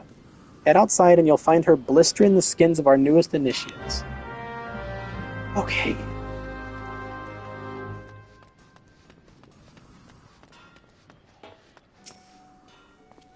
About time Randwolf sent me a new recruit. Ah, it's been too long. Ahem. I'm Brithal, Forge Master of the Blacksmith's Guild. If you're aiming to become a smithy worth the name, 'twould be my great pleasure to educate ye on the finer points of the craft. Oh, the rest of these sour-faced bastards tell ye it's hard, grueling work, fit only for the best and brightest. But I say put a hammer in the hands of the willing and see what happens. What do you say then, lass? Will you swing a hammer for old Brithal? Yes. Aha! I knew I liked ye the moment I set eyes on ye. What did you say your name was again? Toka Anoki, a name fit for a hero if ever I heard one. In fact, I reckon I did hear it in a bard's song once. Or was it that poor sod cursing in his cups at the wench? Bah, don't matter if it was saving the world or... Oh, gods.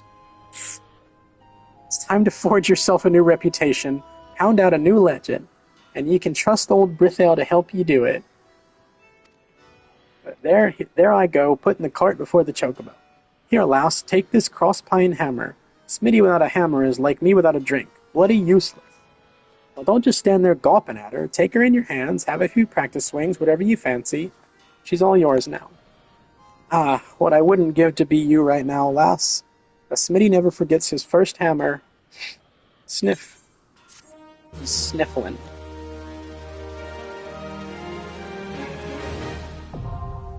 Blacksmith unlocked. Crafting log obtained. Hello, Hananza. Another aspiring armorer, are you? Welcome, I'm Hananza, Forge Master of this guild. I take it Guanaco has explained to you the history and nature of our craft? Good. I have little to add on that front, save this. The life of an armorer is not an easy one. Day after day you will pit flesh and blood against iron and flame. And without a passion for the forge, you will fail.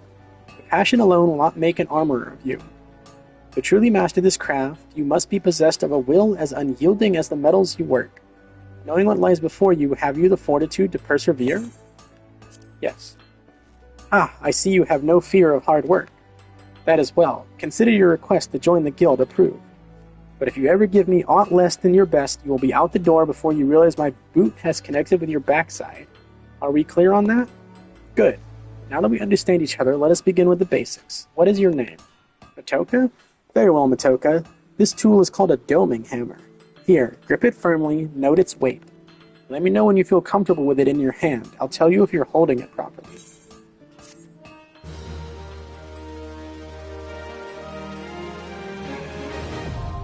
Armorer unlocked. Now we're going to go do the exact same thing with Culinarian.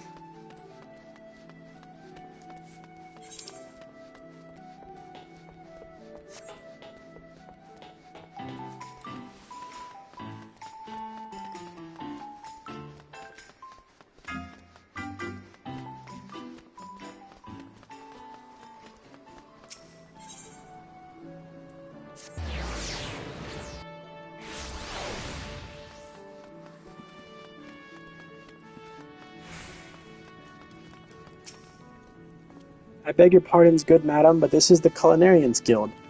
If you are here to dine at the Bismarck, one of our waiters will be along shortly to show you to your... Oh, you're not a patron? Might I assume then that you wish to become a Culinarian? If so, I wholeheartedly recommend you join the Culinarians Guild, where one may learn the culinary arts under the finest chefs in all the realm. What say you? Wonderful, then without further ado, I shall acquaint you with the history of our guild. As you are doubtless aware, Limsa Lominsa has been long the gastronomic capital of Eorzea. The city's rich culinary tradition is the product of a unique combination of factors. The first is our proximity to the fertile lands and plentiful seas of Vilbrand, which have ever yielded bounteous produce. The second is our standing as the realm's foremost trading port, which grants us access not only to exotic ingredients from faraway shores, but also to foreign merchants versed in their use. We are, in short, the beneficiaries of culinary knowledge from every corner of the world. Until recently, knowledge of this kind was passed on solely through word of mouth, and was therefore susceptible to corruption and loss. But that all changed when the Fire Nation attacked. I mean, when one man made it his mission to catalog every recipe of note. His name was Admiral... Oh, good gods. Admiral Gulskif Valdvansen, also known as Mast Cleaver. The man's love of fine cuisine was such that at sea he would regularly spend as much time preparing meals in the galley as giving commands on the bridge. It was none other than he who founded the Culinarians Guild and codified cooking methodology. Today the guild carries on Baldvansen's legacy, though the scope of our endeavors has expanded significantly. Not content with simply preserving existing recipes, we labor tirelessly to devise wholly novel culinary creations with which to delight the senses. To this end, our doors are open to folks from all walks of life, including adventurers such as your good self. One may liken our guild to a great pot of stew, and each member to an ingredient imparting a unique flavor. As with every dish, however, adding ingredients willy-nilly is certain to spoil the taste. Before you may take your place in the pot, you must be deemed a worthwhile addition by Guildmaster Lingsoth, a man whose passion for cookery burns hotter than any oven. Before troubling him, I must warn you that ours is a truly sweltering kitchen. As such, you would be well advised to ask yourself, can I stand the heat? If you earnestly believe that you can, speak to me once more and I shall be glad to guide you through the enrollment process. So, have you the resolve to walk the path of the Culinarian? Charles would have you reaffirm your desire to join the Culinarians Guild. Wonderful, then you must speak to Guildmaster Lingsoth at once. This will come as no surprise, but he is the finest chef in Limsa Lominsa. His skill and dedication are second to none. You will find the guildmaster of the stairs yonder, keeping a watchful eye on his charges. Impress upon him your desire to learn, and he will surely find a place for you in his stew, by which I mean the guild.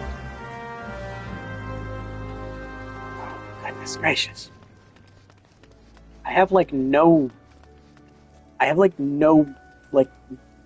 moisture left in my mouth from all the talking I've been having to do. Well met, venturer. I take it you want to join our guild? Let's have a look at you then. Bah, what's an underfed whelp like you know about cooking?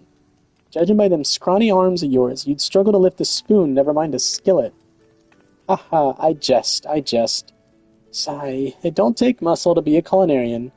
Else it don't even take the talent, at least not on its own. No, lass, more than anything else, becoming a good cook boils down to passion. If you got that, there ain't nothing you can't achieve. So tell me, have you got it? That's the spirit. Aye, your passion for the culinary arts is plain to see. And you'll be needing every bit of it if you want to become a master culinarian. Why, if mastery was a 12-course dinner, I'd hardly have finished the soup. Make no mistake, our trade's as tough as old mutton, and passion's the only thing what gets us through the grisly bits. But enough talk. Have at you. What do you call yourself? Well then, Matoka, welcome to the guild. To mark the occasion, I present you with your very own skillet. Ain't much to look at, but it'll more than serve a novice like yourself. Now then, let's see whether you can tell which end's which. I know I said you'd struggle to lift a spoon, but you've won me over. Now show me you can hold the skillet, and I'll get you started on your first task.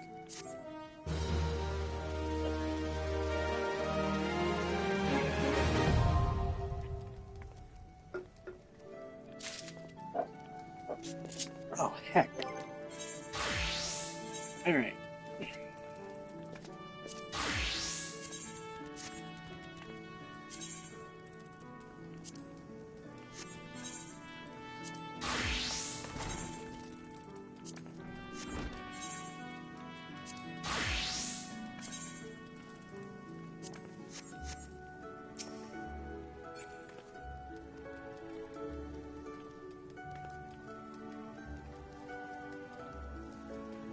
Alright, come on, Twitch.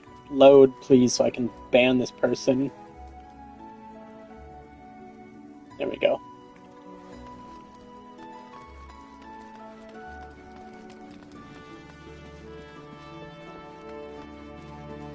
It even gave me the notification that it was a possible ban evader. So that's nice.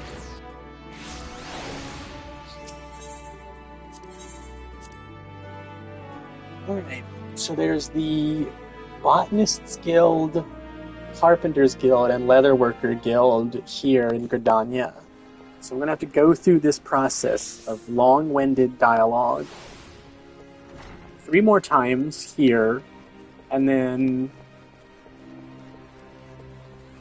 3 more times in Ul'dah. Fantastic. I can't wait.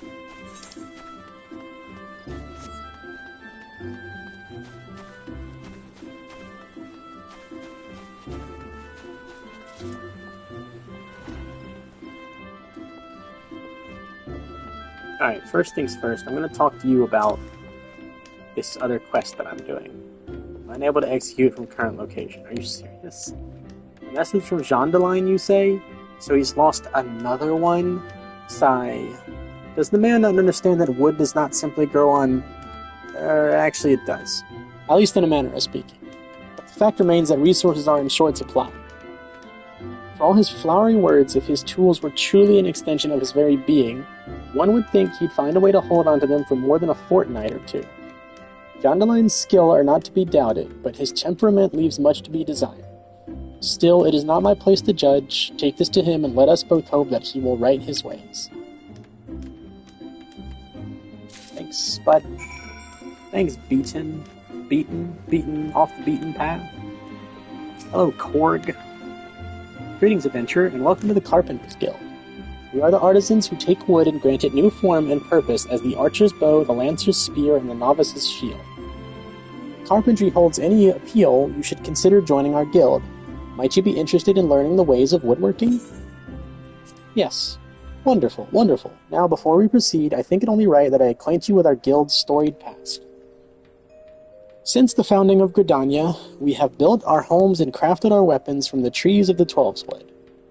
As our nation grew and prospered, the woodworkers' repertoire expanded to encompass a greater variety of articles, and carpentry developed into an art. At first, there was no association of carpenters. Each individual worked and sold his services independently. However, the advent of watermills meant that more efficient construction methods were needed, along with formalized maintenance regimes, all of which necessitated organization. The Carpenters Guild was found to oversee the operation of watermills and promote cooperation between woodworkers. Now, I must mention at this point that we owe much and more of our prosperity to the Great Loam Growery. Thanks to all the hard-working botanists, we are blessed with the finest lumber in all Eorzea.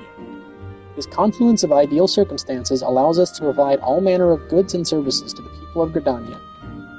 My apologies, that was rather longer than I intended. Still, I trust you have gained a greater understanding of our guild. We expect our members to drink deep of the collected wisdom that the guild has amassed over the course of its history, to actively seek an understanding of wood and the techniques required to work it, rather than simply waiting to be taught. We expect, in short, nothing less than total commitment to the craft. If you wish to start down this path, speak to me once more. I shall explain to you the enrollment process. Would you like to learn more about the enrollment process? Korg wishes you to reaffirm your desire to join the Carpenters Guild. Wonderful. I should mention at this point that Timbermaster Beaton assesses all would-be apprentices personally, so you will need to obtain his approval before you begin. Timbermaster Beaton can be a harsh and unforgiving man, but if you love the craft and have the will to learn, you could ask for no better tutor. He is quite simply the finest carpenter in Gridania. Of course, it will take you some time and no small amount of effort to comprehend the full extent of his teachings, but you may rest assured that he will not lead you astray. That said, when you meet him, I would advise you to choose your words carefully and resist the urge to run away.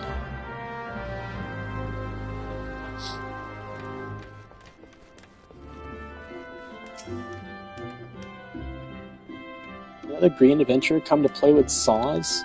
Well then, I suggest you first speak with the... Oh, you've met with Corey, have you? That is well, but know that the decision to initiate into the guild rests with me. Tell me, adventurer, have you a mind to devote yourself to the art of carpentry? Yes. Look on your face speaks determination, or mayhap trapped wind.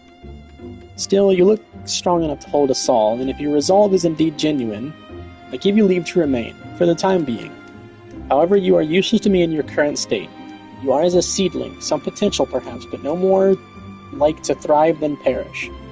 Experience is what you require, girl, and I shall give you the means to acquire it. Take the saw. It is old, yes, but sharp as needs be. Still not a girl, but okay. Now prove to me that you are not completely incompetent by taking up your new tool.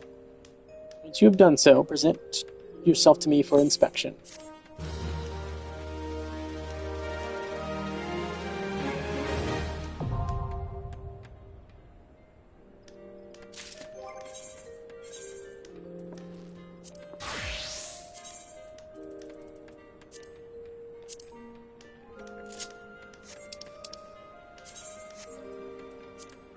Okay, so carpenter will go above blacksmith, so I can keep everything in order.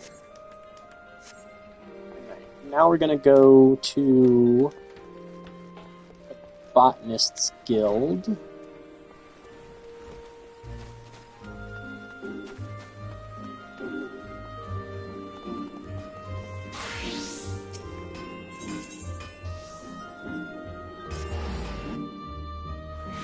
And unlock the first of the gathering classes.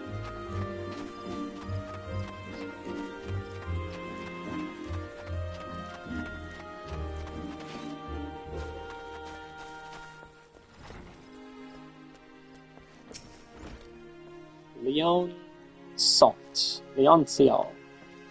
Hello there, and welcome to the Botanist Guild. What brings you here today? Interested in becoming a botanist, are you? Then you've come to the right place. At our guild, you can study under some of the finest botanists in all the realm. An enticing proposition, is it not? So what say you? Would you like to add your name to our roll? Yes. Excellent. Now you're doubtless eager to dive headlong into the nearest shrubbery, but first, a brief explanation on the origins of the Botanist's Guild. Our guild boasts a long history. Its roots, I get it, can be traced back some 500 years to when our nation was still in its infancy. It was around that time that a precursor organization to our own was established to facilitate communion with the elementals. But I suspect you're already confused, not being forest-born. Let me put it in a way that your kind would understand. Twelveswood doesn't belong to man, but almighty beings known as elementals. It is by their leave that we Gurdanians dwell here in the forest, and it is by their leave that we receive of its bounty. Ever since mankind settled in the Twelveswood, it has been necessary for us to obtain the elementals' permission prior to taking aught from their domain. Historically, this was a rather involved process in that only a precious few could actually commune with them.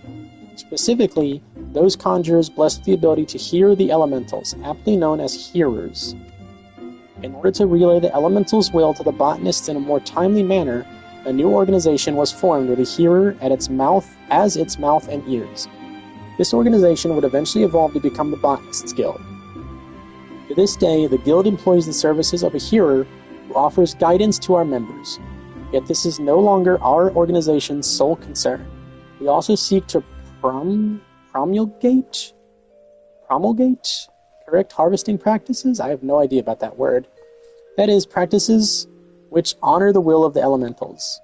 And that, my friend, is the story of how our guild came to be. I trust you have found a newfound appreciation for the work we do.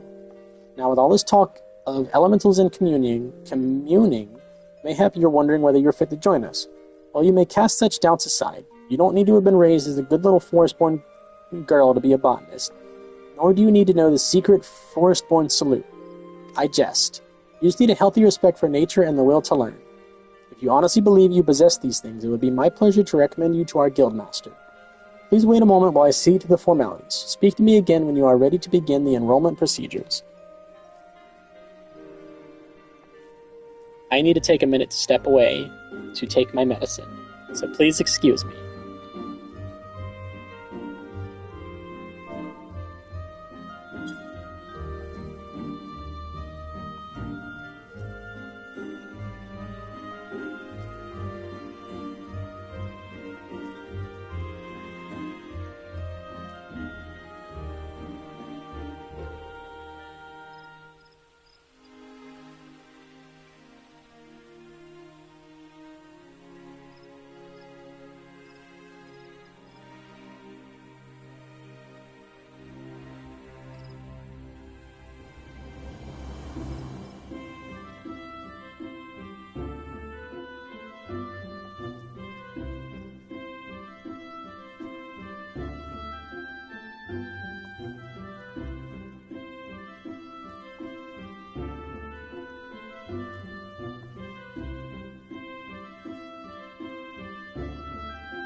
Excuse me, sorry about that.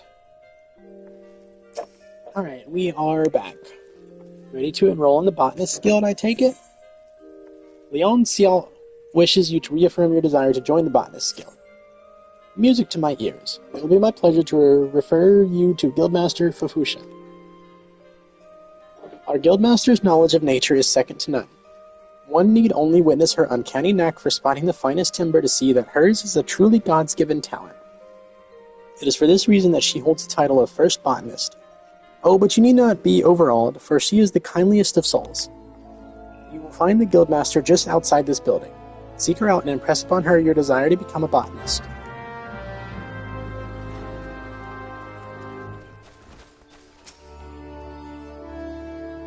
I'm Fafusha, master of this guild. Pleased to make your acquaintance.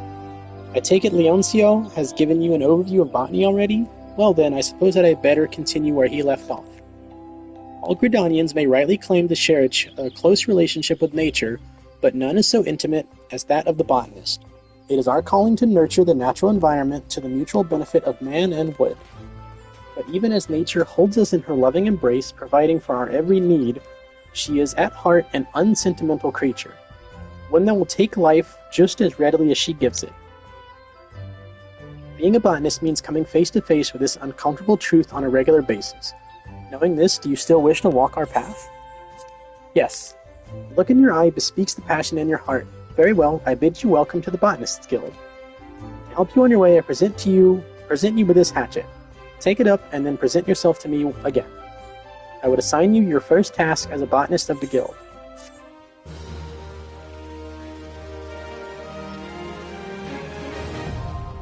Botanist unlocked.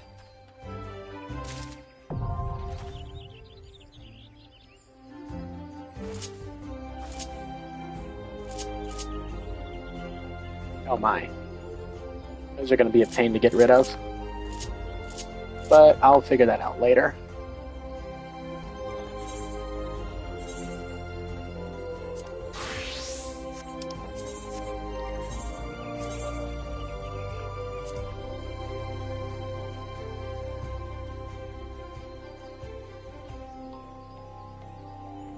Oh right, there's also Weaver and Ul'dah. So there's Miner, Goldsmith, Weaver, Alchemist. 4 of them I have to do in Ul'dah. After this. Good. My favorite.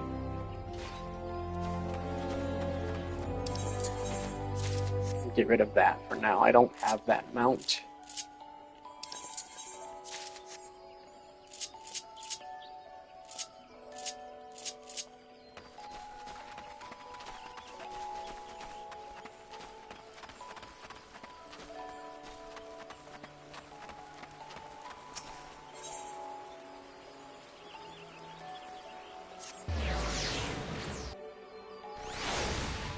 I think once I unlock all of these, I'm probably going to stop streaming, so I need to give my voice a break. This has been an ordeal to read all of this dialogue. Like, just talking is one thing, but having to read lines of dialogue just in such quick succession is exhausting.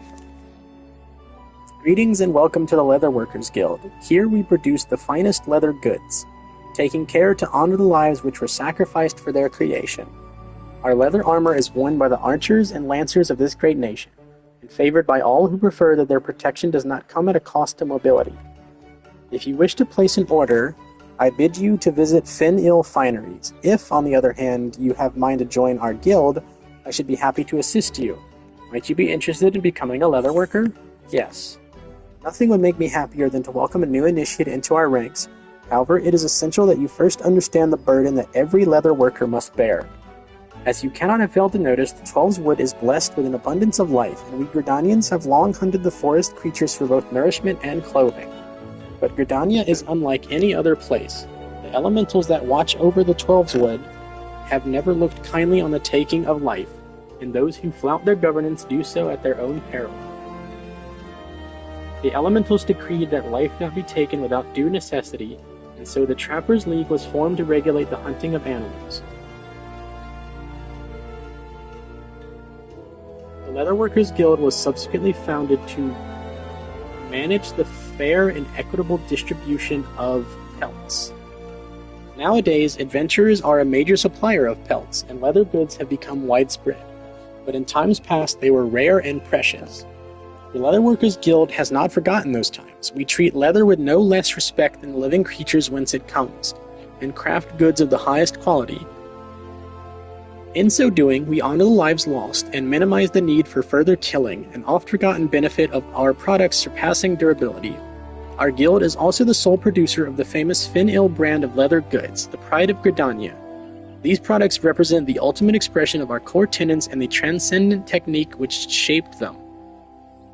Know, though, that being a guild member does not automatically make you a Fin-Il artisan. You must earn the right to become one.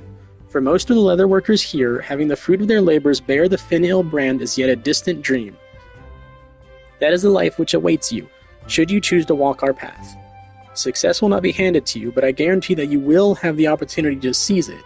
So if you wish to make a name for yourself and craft goods which are the envy of all, you have come to the right place. Speak to me once more if you wish to learn more about the enrollment process. Have you decided to join the Leatherworkers Guild? Randall wishes you to reaffirm your desire to join the Leatherworkers Guild. Very well, I invite you to speak with Guildmaster Geva. She is a brilliant artisan, potentially responsible for the creation of countless Fin-Il products. You have doubtless heard her name before. Her name's probably Jeva. That sounds better. The Guildmaster's patterns are uniformly elegant, and with them even novice craftsmen can cut their materials with minimal waste. It is for her to decide if you are fit to join us. She can be found in the work area within.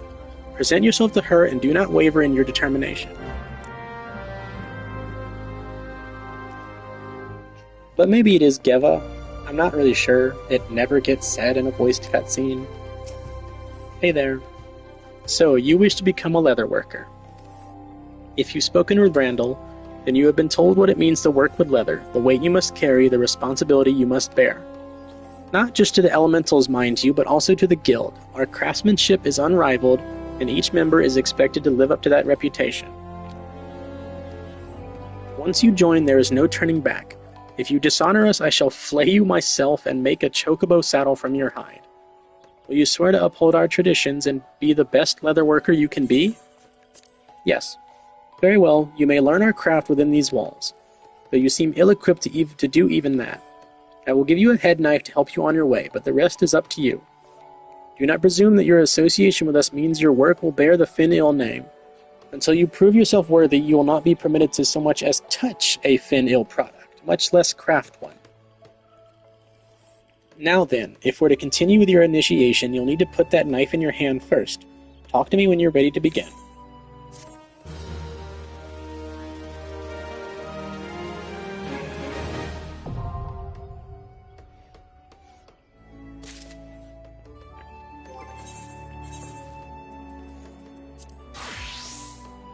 Okay.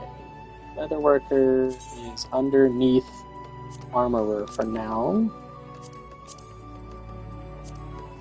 Okay. Alright. Let's see. To Ul'dah? Yeah, to Ul'dah. Well, we have to do this 4 more times. And then technically I have to go back to Limsa Lamenza and do this with Fisher if I want to have them all and just be done with it.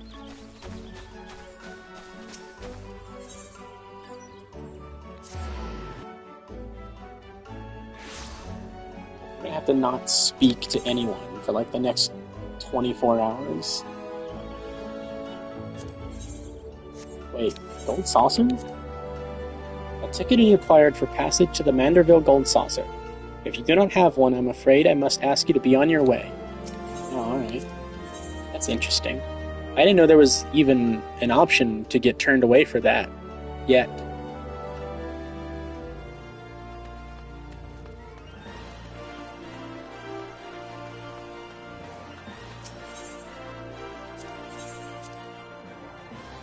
Alright, well, let's start by going to the Alchemist's Guild, since I have a quest there also.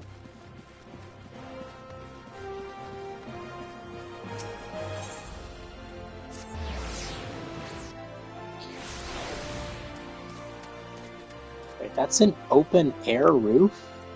had honestly no idea.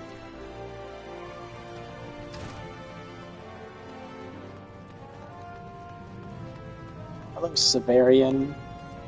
You've come on behalf of Jean Delaine? Why, I just furnished him with a fresh batch of my special creations last week.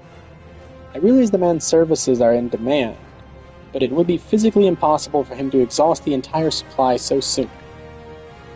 Stolen, you say? An unfortunate turn of events, indeed, if not entirely unexpected. You see, the man is something of a genius. A genius is often misunderstood by modest minds. Trust me as I speak from extensive personal experience. Yes, great minds must band together in trying times, lest the realm be deprived of our talents. And so I command you, deliver this parcel to Jean Delaine with all speed. At least that quest has shortened up on my duty list. Hello, Dietrich. Ah, an adventurer, one of my favorite kinds of people. I find your unquenchable thirst for exploration neatly complements the burning hunger for sagacity? Sage. So, sagacity. That marks our dedicated members. Welcome to the Alchemist's Guild. Though I hesitate to define alchemy in such narrow terms, our main field of expertise is the concoction of various potions and elixirs. There are salves to treat all manner of afflictions, not to mention miraculous libations that enhance the imbiber beyond her natural physical limits. As an adventurer, I am sure you can appreciate the eminently practical applications of our work. What say you, madam? Care to take up mortar and pestle and join our ranks? Yes. Wonderful. Now then, allow me to give you a brief history of the guild before we tackle the official paperwork. They say it's brief, it is never, ever brief. Though alchemists are presently known as the quintessential brewers of potions, the profession itself arose from the desire to achieve an as yet unrealized ambition.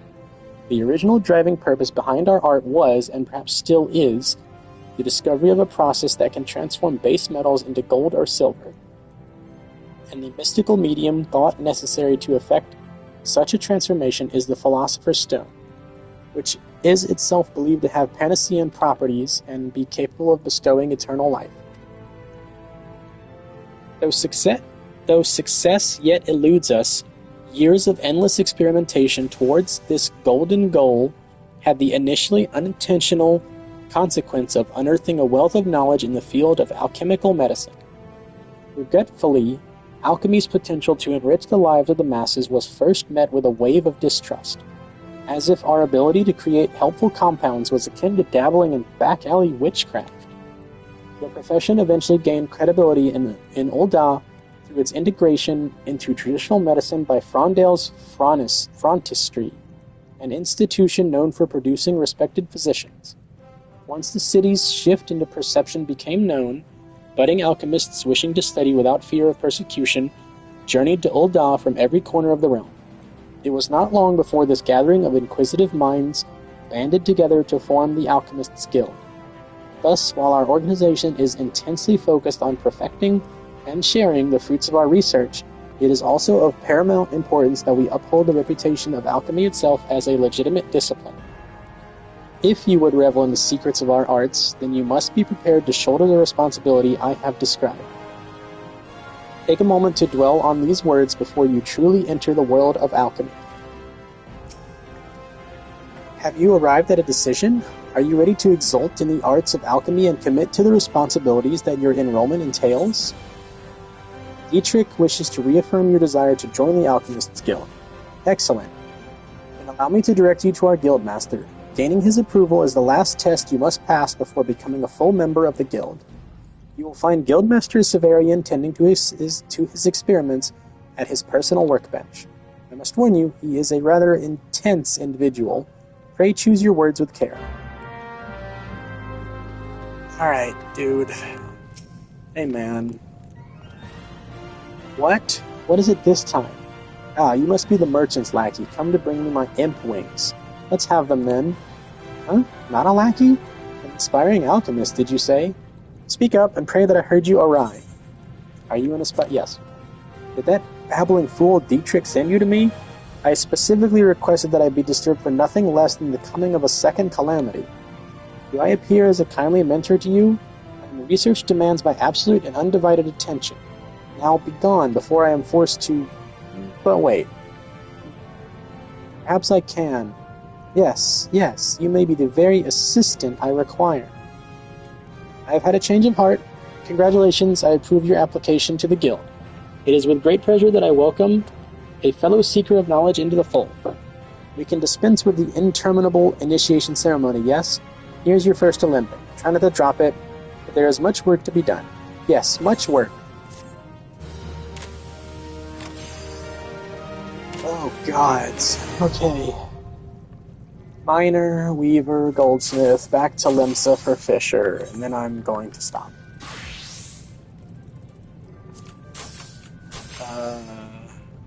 Alchemist is above Culinarian. Alright. Excuse me, we're gonna go... Where are we headed now? Oh dear. Yeah, I'll have to fix that too.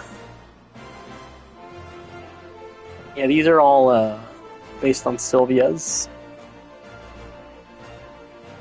Alright, let's just do the Miners Guild first.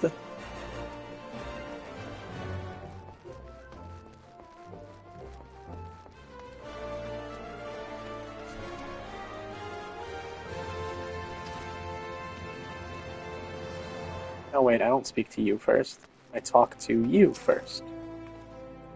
Well met, adventurer. You stand within the Miners Guild, a place where seekers of the realm's mineral wealth gather. With pickaxe and sledgehammer, we miners work rock and earth that they might yield us ores, fossils, precious stones, and more.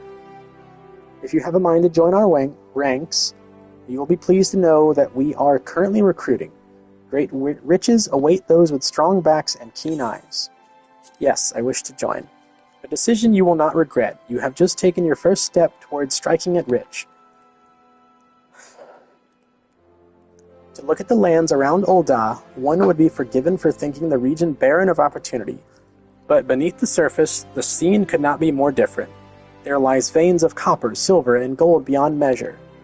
For as long as he has dwelt in Thanalan, man has availed himself of these vast deposits, giving rise to a thriving mining trade, which forms the foundation of our nation's prosperity. Of course, the mining trade as it is today owes much to an event which took place some century and a half ago, namely the Mad Mithril Rush. Never before had the Sultanate seen such an influx of migrants. Endless throngs came from lands near and far, spurred on by the dream of discovering the mother lode. Alas, a harsh reality awaited them.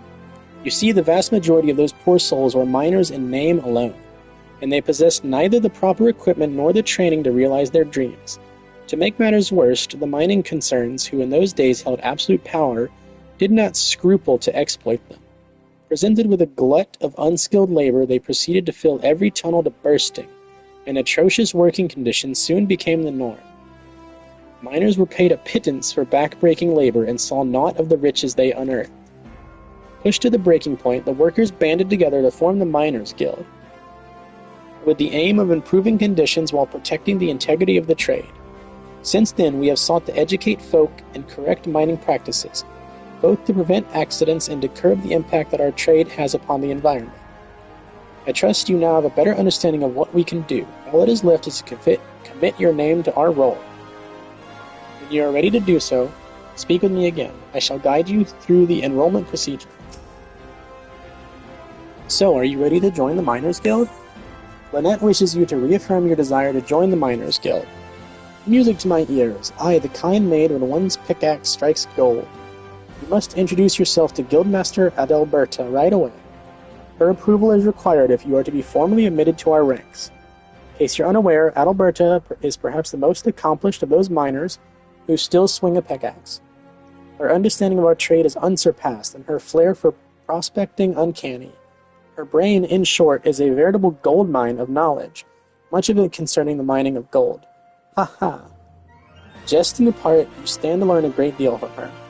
When you are ready, pray present yourself to Adalberta. You will find her down the steps yonder, over by the barn.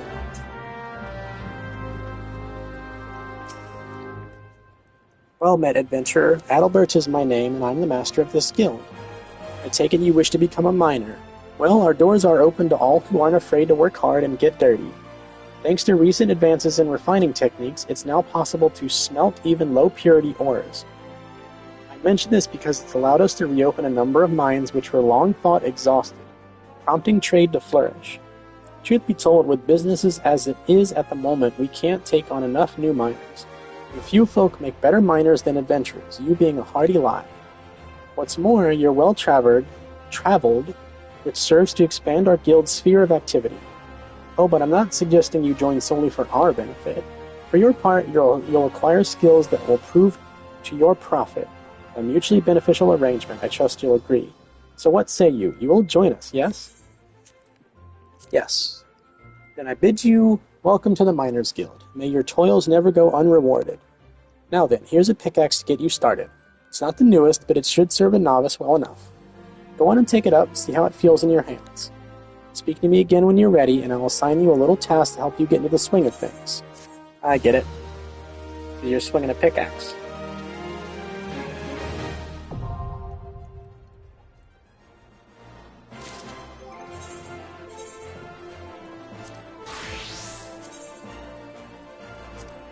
Okay, and then miner goes above botanist. Alright, and off we go to the Goldsmiths Guild. And then finally the Weavers Guild. And then back to Limsa.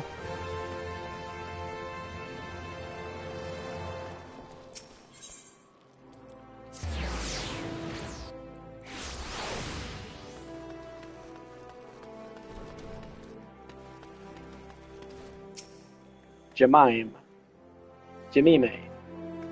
Aunt Jamime. Good day to you, adventurer, and welcome to the Goldsmiths Guild. Have you come to observe our artisans at work?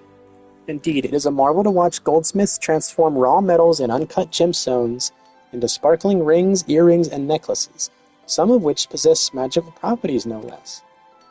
You know, if you'd like to try your hand at goldsmithing, the guild is open to adventurers like yourself. No prior experience is required, for we teach all you need to know about the craft. Would you be interested? Yes. It pleases me greatly to hear you say so. As the first step, I would have you understand the purpose of our guild. The vast mineral resources of Thanalan have given rise to a grand goldsmithing tradition, which has been refined through the ages. Our techniques are renowned across the realm, our creations held in the highest regard.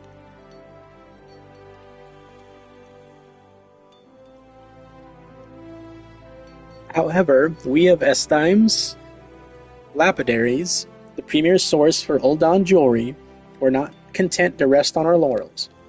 Seeking to advance our craft, we turned our eyes to the east, the only place in the known world whose goldsmithing was said to rival our own.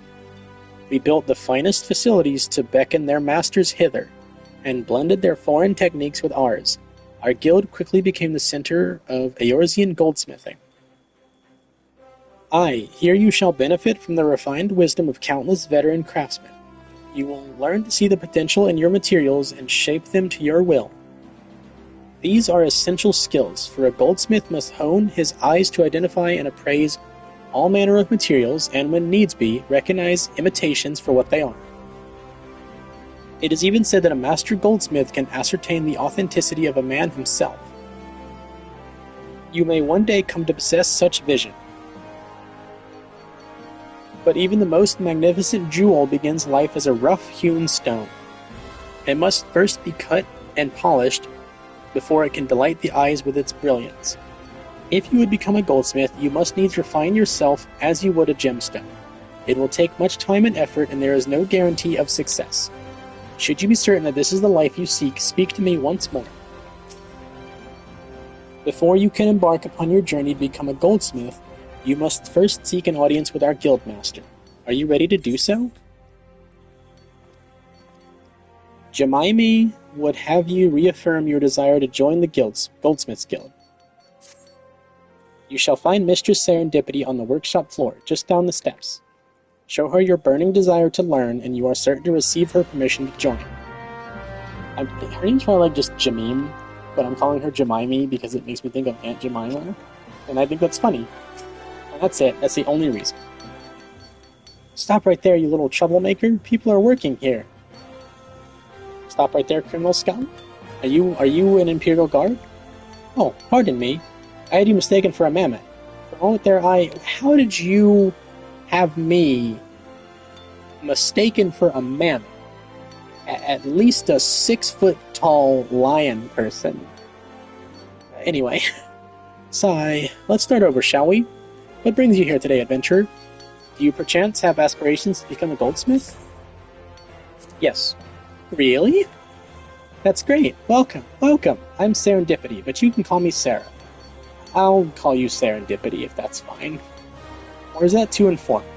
Sorry, I'm still unaccustomed to this whole guildmaster business. Ah, right. What did you say your name was again? Adrian? I didn't say that at all. Oh, right. Matoka Anoki.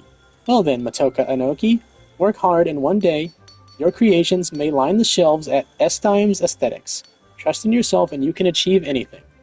That was sufficiently inspiring, I trust. Good. Next order of business, here's your new chaser hammer. Well, I say new, but it's actually a bit weathered. But never you mind that. Just show me that you know how to hold it so we can get started.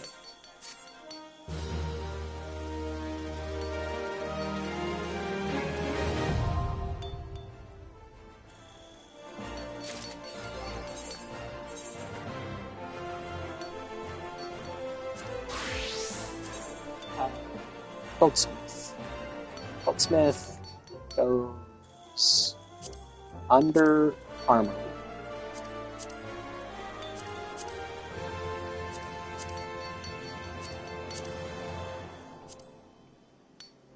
Okay. Last but not least is Weaver here in Ul'dah. And then Chalimsa. Finally done, and I will stop streaming for the night. The last hour has just been me talking non-stop, reading dialogue. Greetings, adventurer, and welcome to the wellspring of Ul'dah fashion. From humble thread, our peerless artisans weave wonders, dreams in fabric form. I hope you're not getting tired of listening to my voice.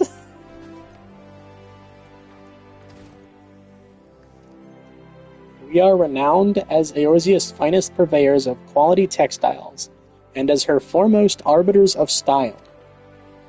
Needless to say, such renown was not won without effort.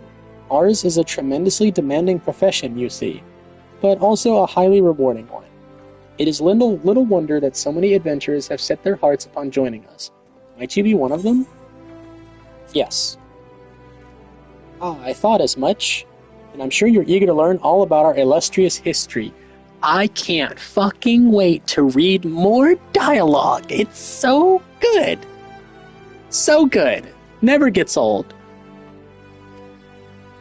As I'm sure you know, Thanalan can be a perilous place, its vast deserts being wont to punish the unprepared. While a menagerie of ferocious beasts stalk the sands, the greatest foe is, of course, the midday sun.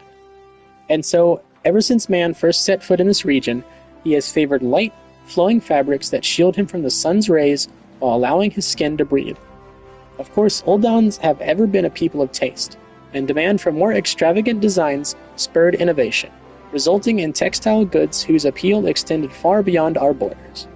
Merchants had little trouble selling Ul'dah fabrics in foreign markets, so great was their reputation for beauty and quality. And when traders from those same markets sought to peddle their lesser products in Thanalan, well, it gave us little cause for concern. Sunsilk Tapestries is synonymous with the textile trade in Ul'dah, you see. Those who come here hoping to peddle cheap rags swiftly learn the price of doing business in our territory. What is this, like mafia shit?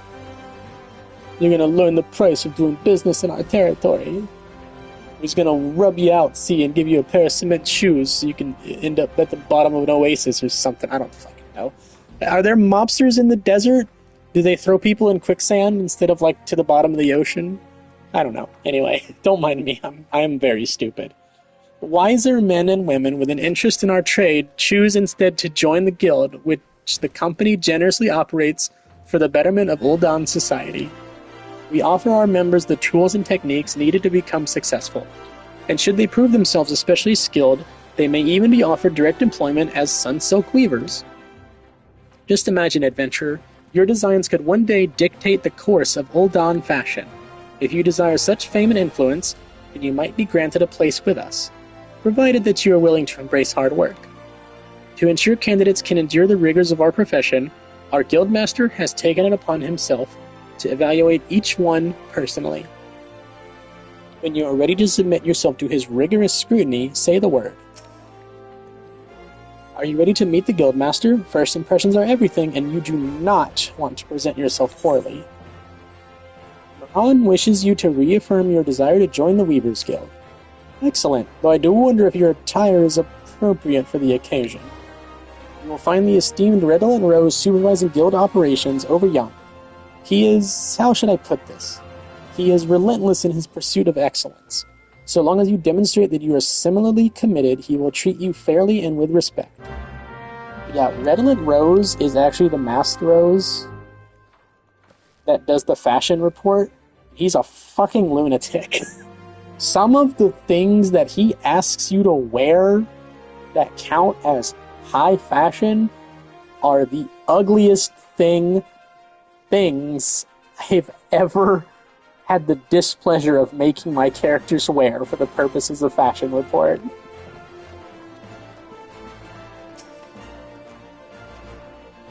What do we have here? Another adventure in search of thrills and excitement? Shall I dance you a merry jig? No? Well, if this fails to please you, I suggest you run along. Perhaps the women of the Ruby Road Exchange will be more to your liking. Wow, what are you trying to say? What are you trying to say, buddy? You think I dabble with prostitutes? Oh, so you mean to become a weaver? Then we have something to discuss after all. I shall be blunt, weaving is an art, and like all true artists, we must make sacrifices and suffer for our craft. So tell me, adventurer, are you prepared to suffer? Buddy, I suffer every day. I suffer every fucking day. I put the pain in painting. Yes, I'm prepared to suffer. So you say, but only time will tell.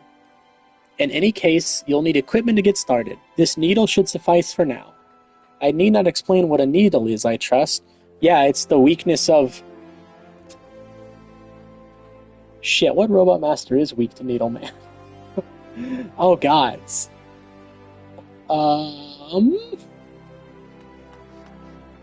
Is it Snake Man? I think it's Snake Man. Yeah, Gemini Man, Needle Man. Okay, hang on. This is very important. Top Man, Shadow Man, Spark Man, Magnet Man, Hard Man. Hard Man goes back to Top Man. And it's that stupid double weakness chain. So Gemini Man is weak to Snake Man. Gemini Man is strong against Needle Man. And I'm pretty sure it's Needle Man that's strong against Snake Man. So yeah, needles kill snakes. Good, then hold it as you would when sewing, and show me you're ready to begin. That was a very important detour and diversion from what we were doing, by the way.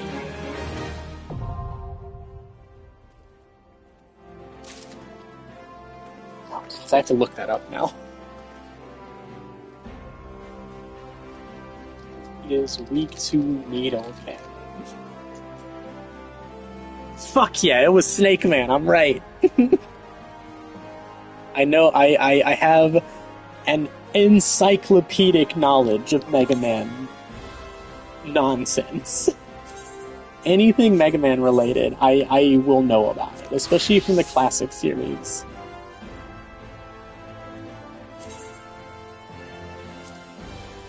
Okay, Weaver is above Alchemist. Nope.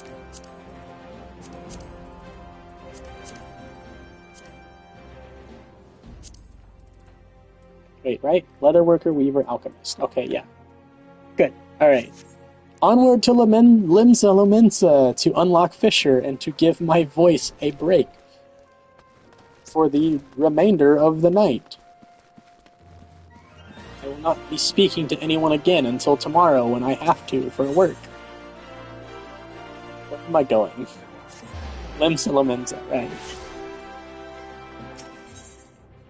We're going right back to where we started.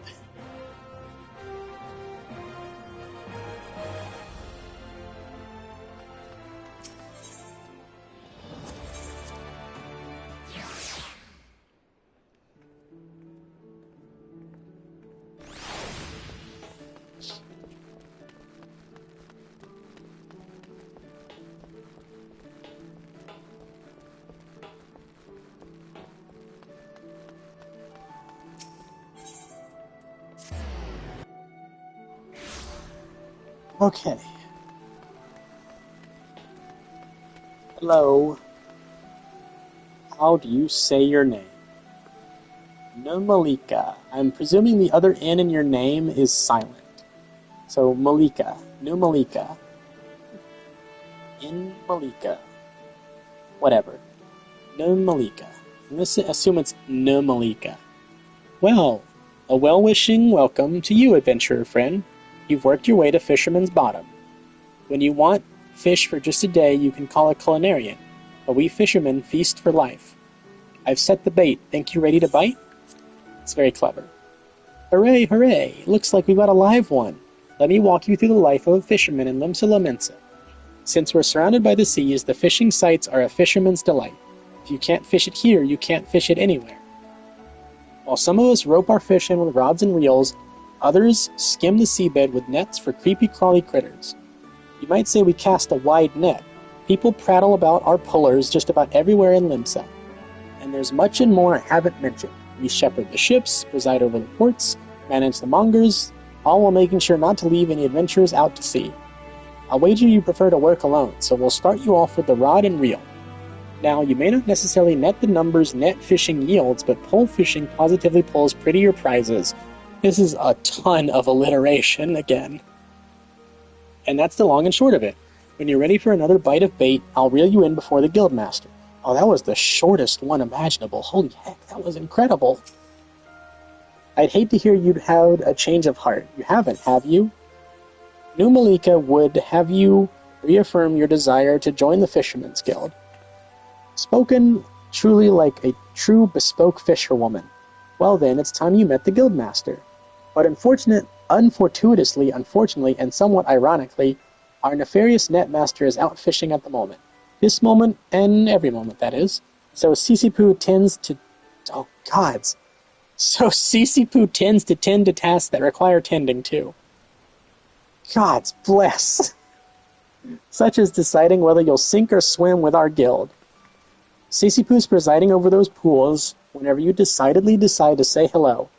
She might seem somewhat standoffish, but she's only keeping an eye out for sharks. Be yourself and you have nothing to worry about.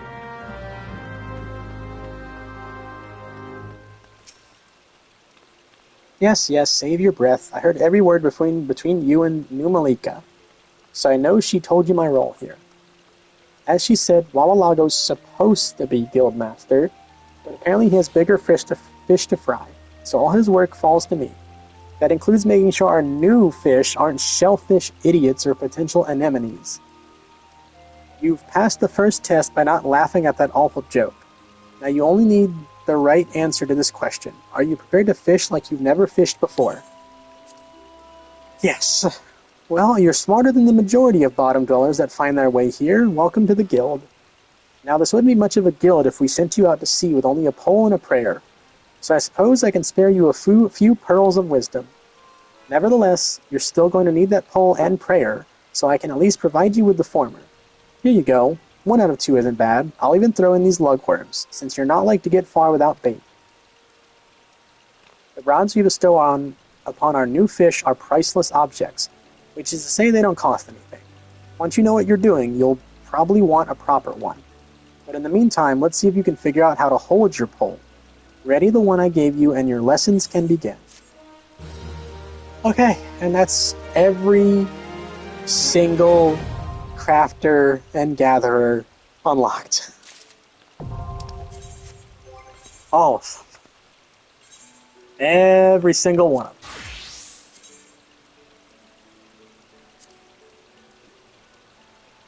Carpenter, blacksmith, armorer, goldsmith, leatherworker, weaver, alchemist, culinarian, miner, botanist, fisher. Good. And aside from rogue, you know what? Let's just go unlock rogue while I'm here. Might as well.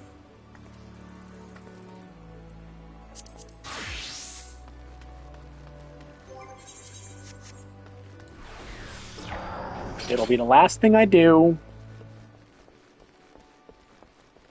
since it's every single class unlocked that is accessible in A Realm Reborn.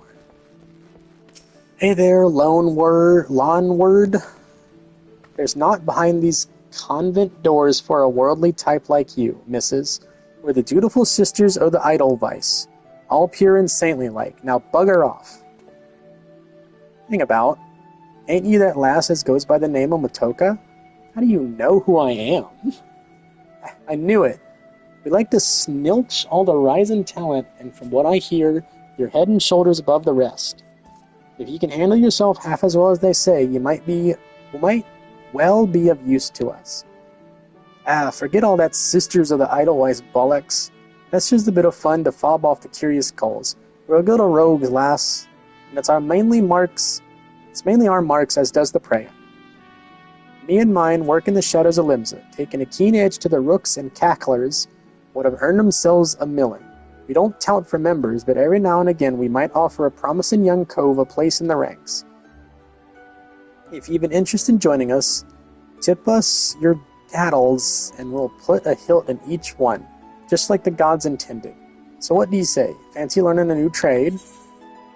Yeah, sure. Good to see you're keen, but I should probably warn you in a few points before you dive in. Where most guilds take pride in turning their members into the best bloody candlestick makers they can be, we only care about getting the job done. And the job ain't pretty. Become one of us, and you'll soon be neck-deep in scum and night fights. So if you're looking to scamper across rooftops and bilk dandies o'er their blunt, you'd best take up with a different crew.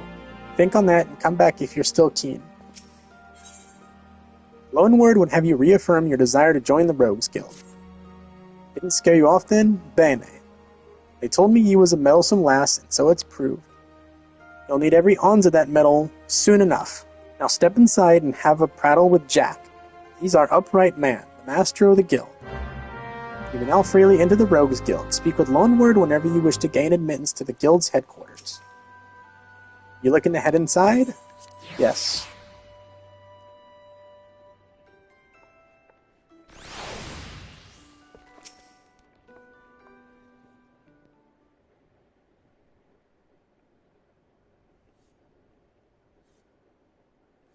Hi, I'm the one they call Jack, though I'm surprised you've heard of me.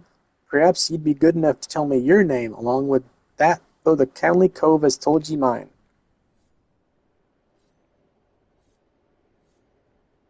Ah, the famous Matoka. Old Lonnie Leftpatch let you in, did he? I don't know how I'm famous. You can't throw a blade for shite, but that one eye don't miss not when it comes to sizing up a Denver mort for the Stalin. Jack, fuck off. I hate the Lemenzen speech. Jack is like a million times worse than all the other standard Lemenzen speaking people here. Just one thing. You ain't a pirate, are ye? No? Well then, it's time ye was stalled to the rogue. Pull on your best beater cases, and I'll swear ye in myself when you're ready. Now, I could fill your waddles with the storied history of our guild, but that's just wids and wind.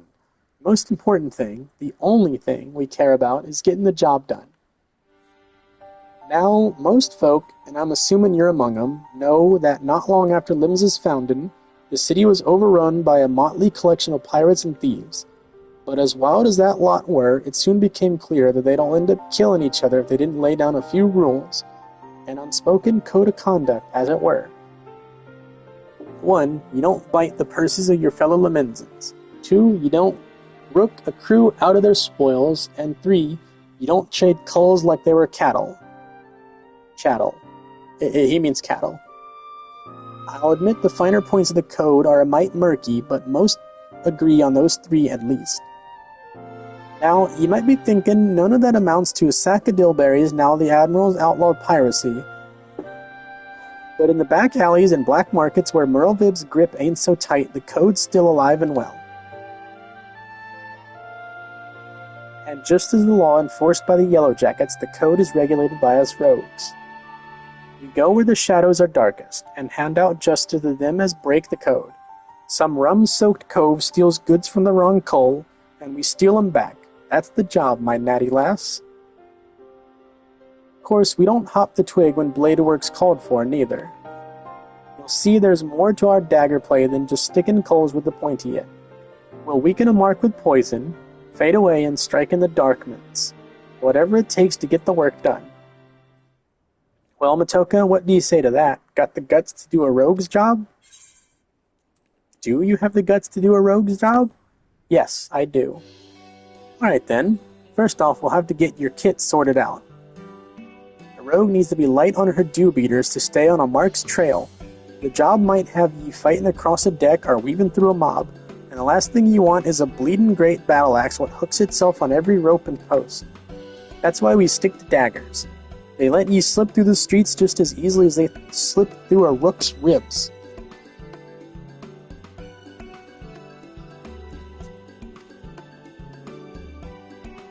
Here, take these stabbers and let's see how they look on ye. Just don't get so excited with your new toys that you forget the dress for the role. You'd be surprised at how many colts come back to me in their bloody small clothes.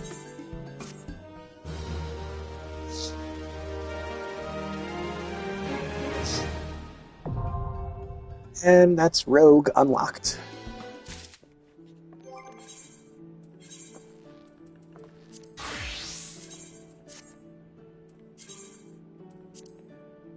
Alright, Rogue goes underneath Lancer.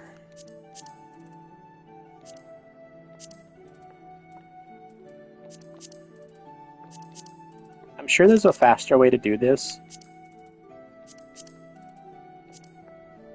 Let me see, hold on. Resign set number 6. No, that's not what I wanted. 6. So where, oh, see, yeah, this is the problem that I was thinking was going to end up happening.